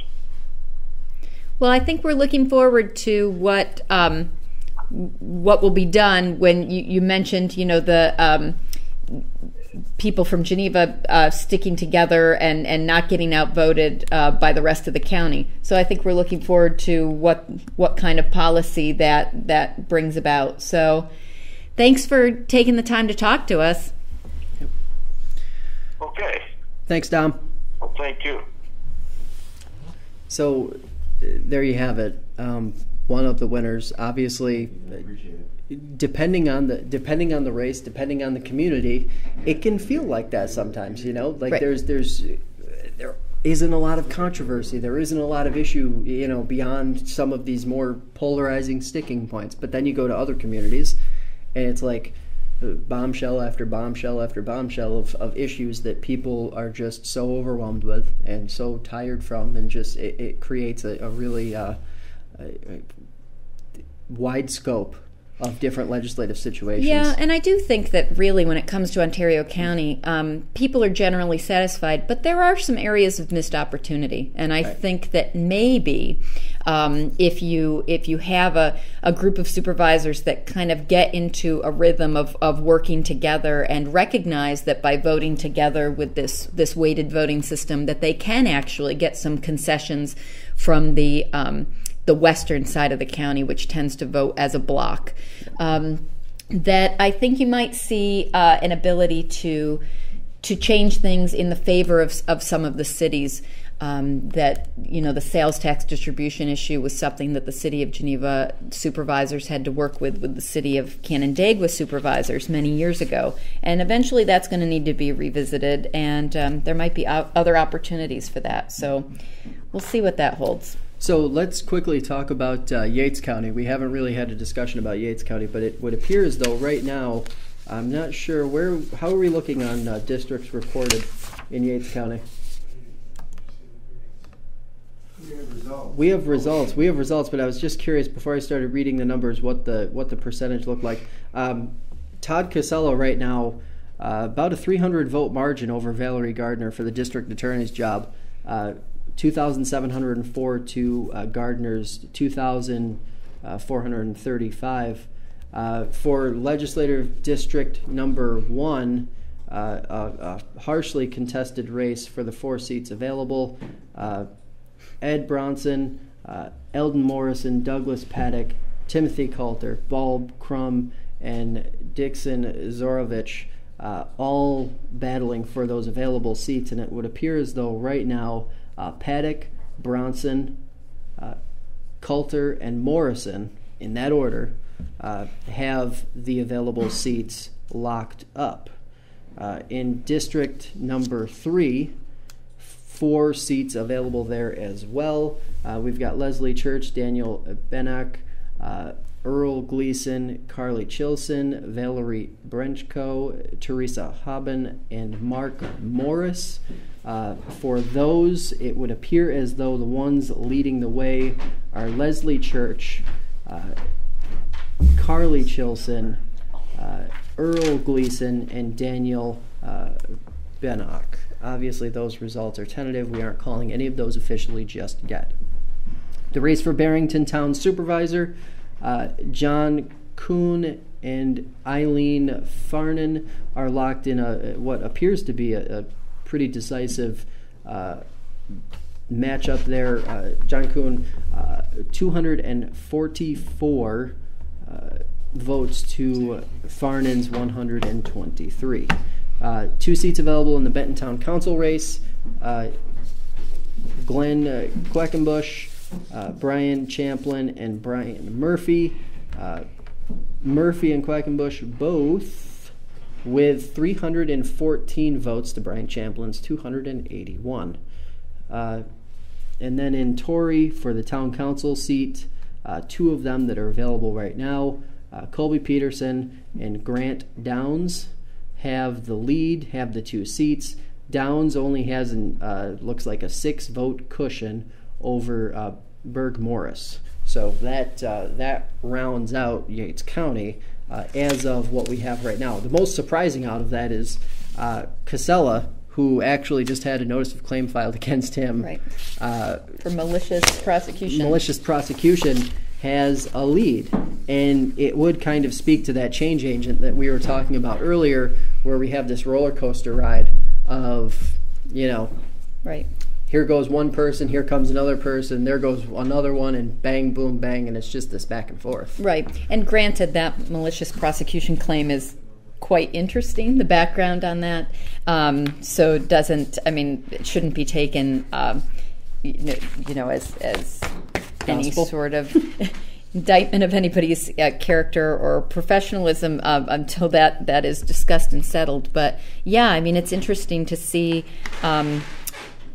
that margin is not that wide. So I don't know what the absentee ballots look like in Yates County, how many are still out, whether it's kind of clear what the division of them as they're returned. But that's one of those where you can't necessarily tell, because what happens right now if a race is close, people look at the absentee ballot list. The Board of Elections maintains a list of all the absentee ballots that were sent out, either those that are automatically sent out for people who have a situation that makes them permanently unable to get to the polls, or for people who've requested one for being out of town or out of the county on election day. And there's a lot of prognostication that goes on, right? People sit around, they look at the lists, and they say, I know this person's grandmother, they're probably going to vote this way, and you try to count it up and get a sense. But at the end of the day, again, you don't know. You don't know till they're opened and counted. To that end, so let's a quick highlight on that one. So actually 18 of 18 reporting. So that is 100% called in on election day numbers. So Yates County is official in that regard, unofficially official. Right, right. Once again, for anybody listening up in Wayne County right now, unfortunately, we do not have any results out of Wayne County yet, and it's absolutely stunning to me that in 2017, that we can actually be sitting here in front of multiple computers and seeing absolutely no results at all. Right. Now, that said, we have Lou Gard, who won convincingly tonight. Lou, can you hear me? I can, Josh. How are you? Good. How are you? Good, thank you. So, how are you feeling now that the race is drawing to a close and it looks like you won handily? It feels great. Feels very good, Josh. So, what are sort of the boxes that you want to check off over the next several months now that you've earned the voters' stamp of approval to move forward? Well, I'm excited to just start getting under the hood on some of the real big issues. I would say that, being appointed in August was a real honor. And now that the election has happened, the voters have spoken, and I'm excited to really just tackle some of the issues. I mean, I think the opioid crisis is a major issue, and I think the county is well positioned to be progressive on that. I would put that sort of at the top of the list. Certainly the landfill, continuing to keep pressure on those folks, and particularly around odor issues. I would say that's been very controversial lately. So, just holding those feet kind of to the fire, and that's what I would say. Hey, Lou, this is Jackie. And it's interesting that you say that, because we just talked to Don Vedora, and he was mentioning that he's looking forward to having a Geneva contingent representing and being able maybe to hold sway over some of the western end of the county and their voting bloc.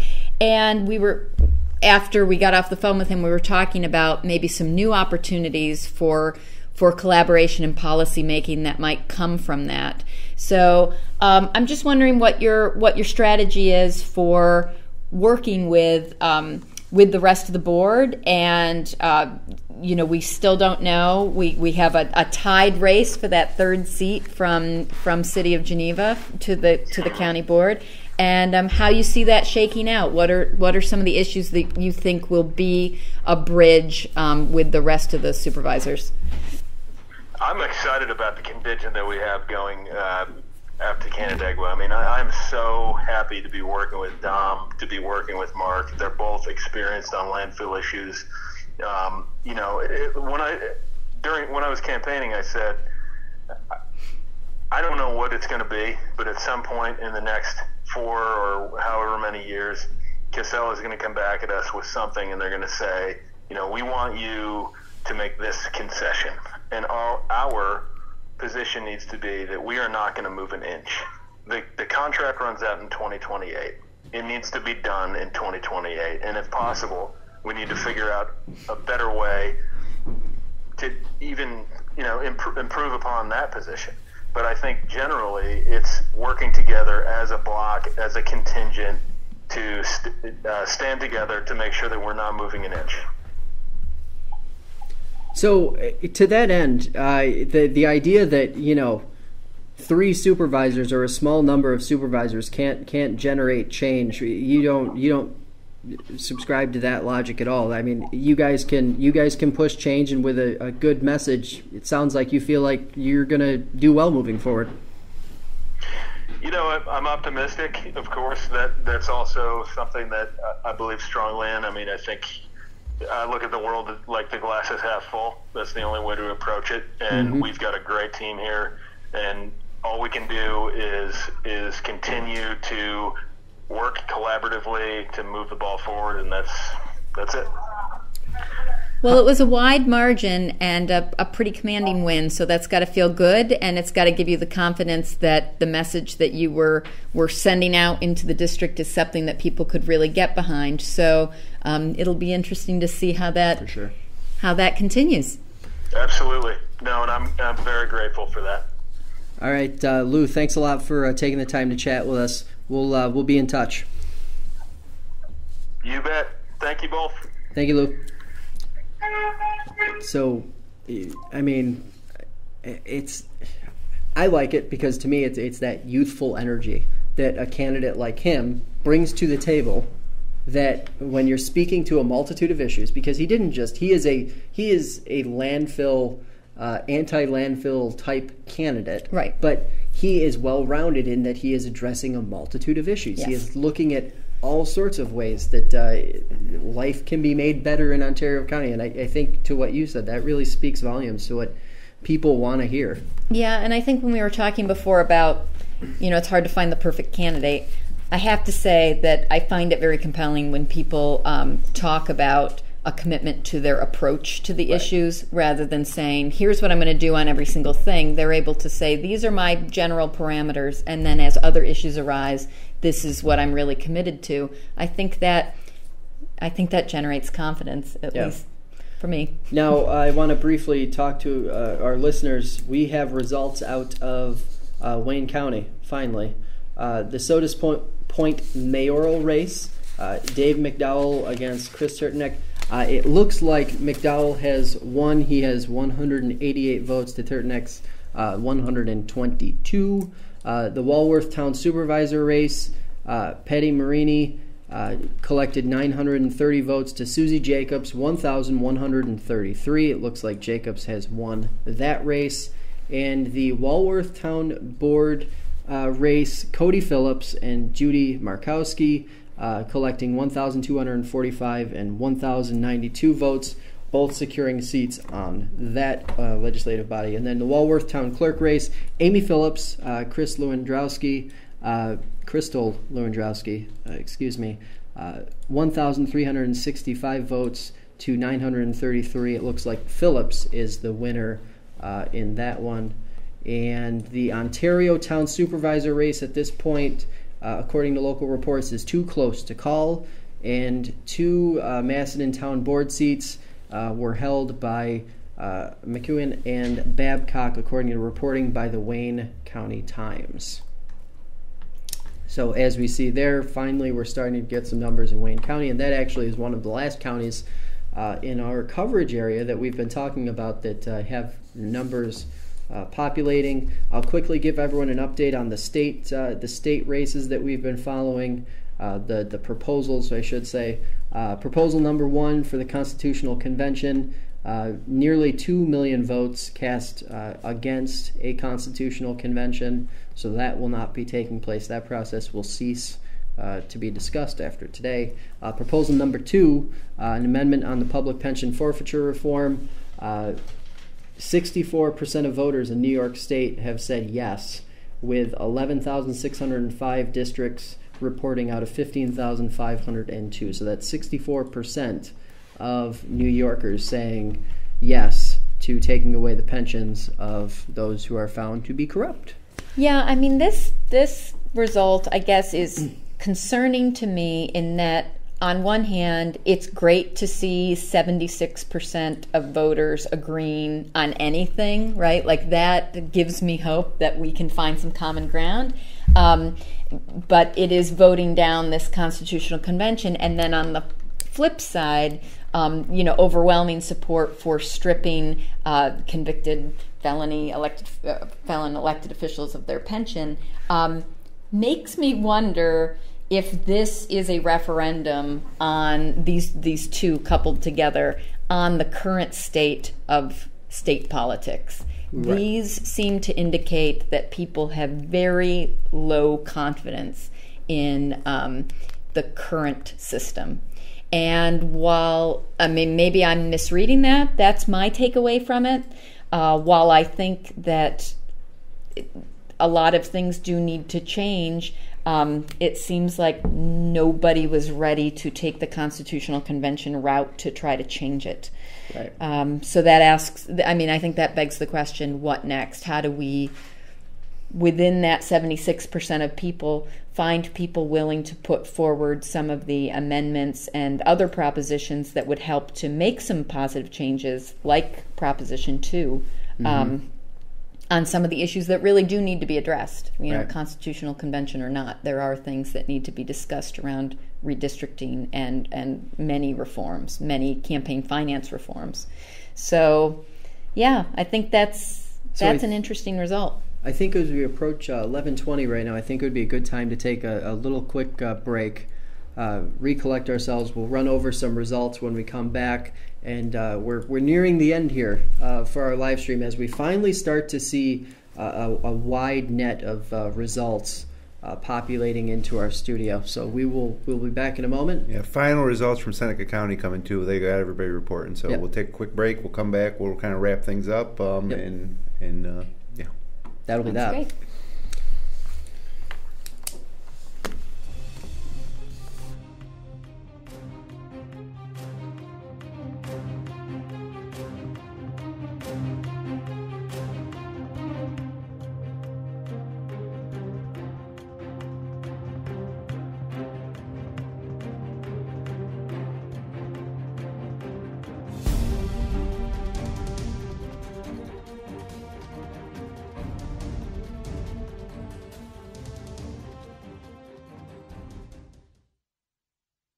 So many sights to see on the internet, but for everything local, there's one place you can get it.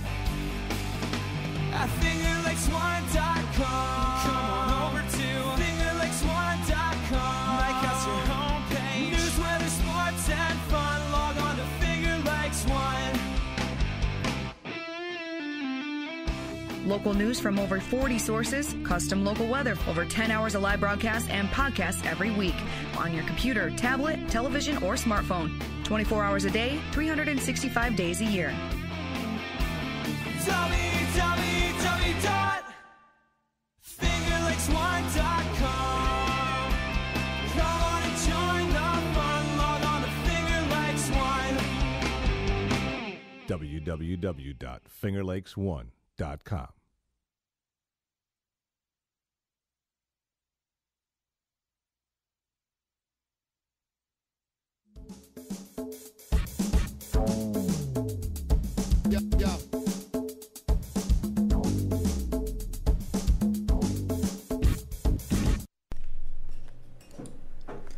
Welcome back to Election Night Live, and we are drawing to a close. We are coming to the end of the night. We have some scattered results coming in that kind of wrap up where our numbers stand and where the election results are right now. Most counties are fully reporting. We do have some incomplete numbers, but by and large, we are filling in. Of course, fingerlakes1.com. We have a list where all of the spreadsheets that we've been working from all night. it's right on our homepage. Yeah, you can see exactly what we've been looking at, and you can see every single result of every single contested race in all of the counties we've been talking about. And we'll finalize that a little bit later after we get off the air, too.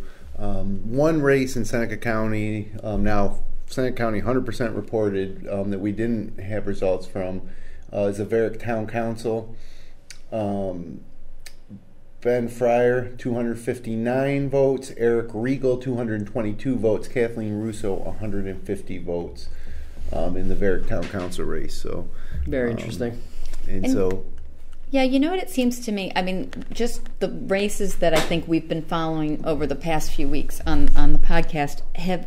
It seems to me, and if this is an incorrect conclusion, feel free to correct me, but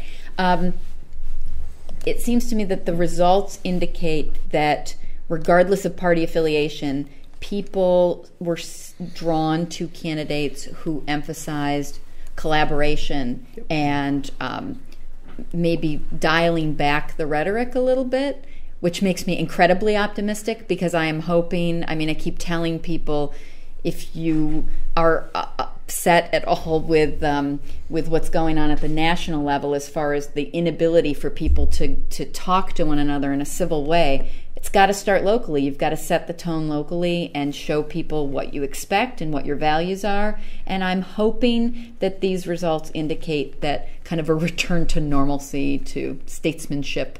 So that's my takeaway from the night. Yeah. Yeah, my take, right off the top, I used that Seneca Falls race as thinking it was going to be close. And to be honest with you, not giving away my personal politics or how I voted, I really thought that it was going to be difficult for Doug Avery and, it's getting so late here, Dave DeLaylis to win, because I felt like in Seneca Falls that any one issue candidate, especially on the landfill. I thought there was a large contingent of voters in Seneca Falls who might not be outspoken but are concerned about their taxes. I'm a little surprised at that one. But overall, election night's just such a exciting time because there's a lot of build up to it for those people that pay attention, and it's something that we all participate in. And so when all the build up, everybody goes out today and votes. It's an unofficial national holiday, and then all of a sudden all the results come in. It's very exciting, and I'm really glad that we could spend a night together and with you, Josh and Jackie, and Alyssa and Harrison over there. Thanks for your efforts. It was a good one, and we're taking this broadcast that we do, this election night live, to another level, and I suppose that next election we'll learn from what we did tonight and make it even better. But again, thanks to you both for what you do, not only tonight, but the Debrief podcast is excellent. Josh, fantastic job getting all these interviews leading up to tonight. And I really think that at Finger Lakes One we perform a public service because our viewers don't pay for this. We're supported by advertisers, but the end user, the one that really benefits, it's a free service. So we had tremendous viewership tonight. I can't wait to find out what the total number was, but it makes me feel good that we had viewers from Penn Yan, from Geneva, Waterloo, Seneca Falls, Auburn, Watkins Glen, all across the region, taking part in this tonight. So this is the kind of thing that gets me going. So great job to everybody tonight. It was fun. Yeah, agreed. Thank you. And it was it's a long night, but it always goes quickly. And kudos to the Board of Elections folks who did finally get the numbers up. And I know we were giving them a hard time, as we always do every year. But they have a tough task performing what is a very stressful 12-hour act on Election Day every single year.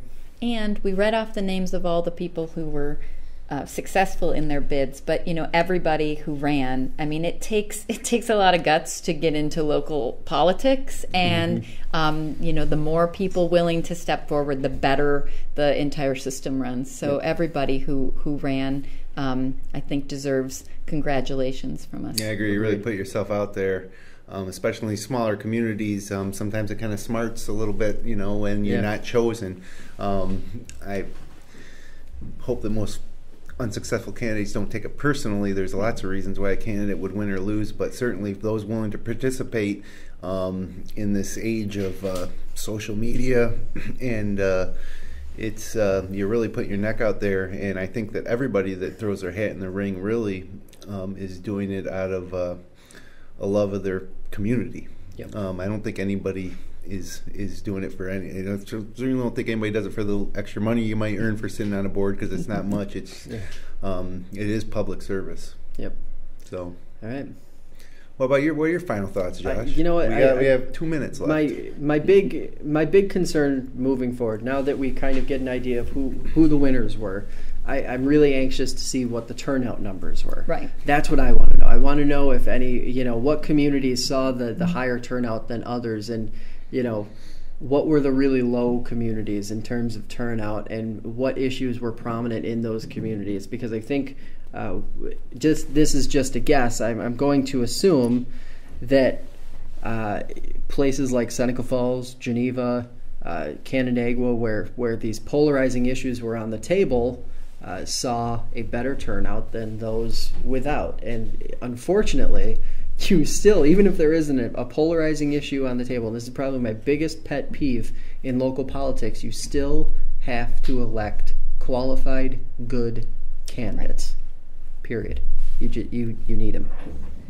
Well, good job, guys. Thanks. So again, all the results will be on fingerlakes1.com overnight, and by the time you wake up tomorrow, we'll have them all official. There's absentee ballots to come in. They're going to affect a lot of these races, so we'll stay on top of that as usual, 24/7, 365. Check the front page of fingerlakes1.com or tap the app. We'll be back online on Finger Lakes 1 TV tomorrow at 12:30 for FLX Weekly with Jessica Lahr, and then you have some folks coming in Thursday for Inside the FLX, right, Josh? Yeah, we do. So we have Seneca Falls Central School District Representative, Superintendent Bob McKevney, as well as Jim Bruni, Business Administrator, coming in to talk to us about the capital improvements that are setting up.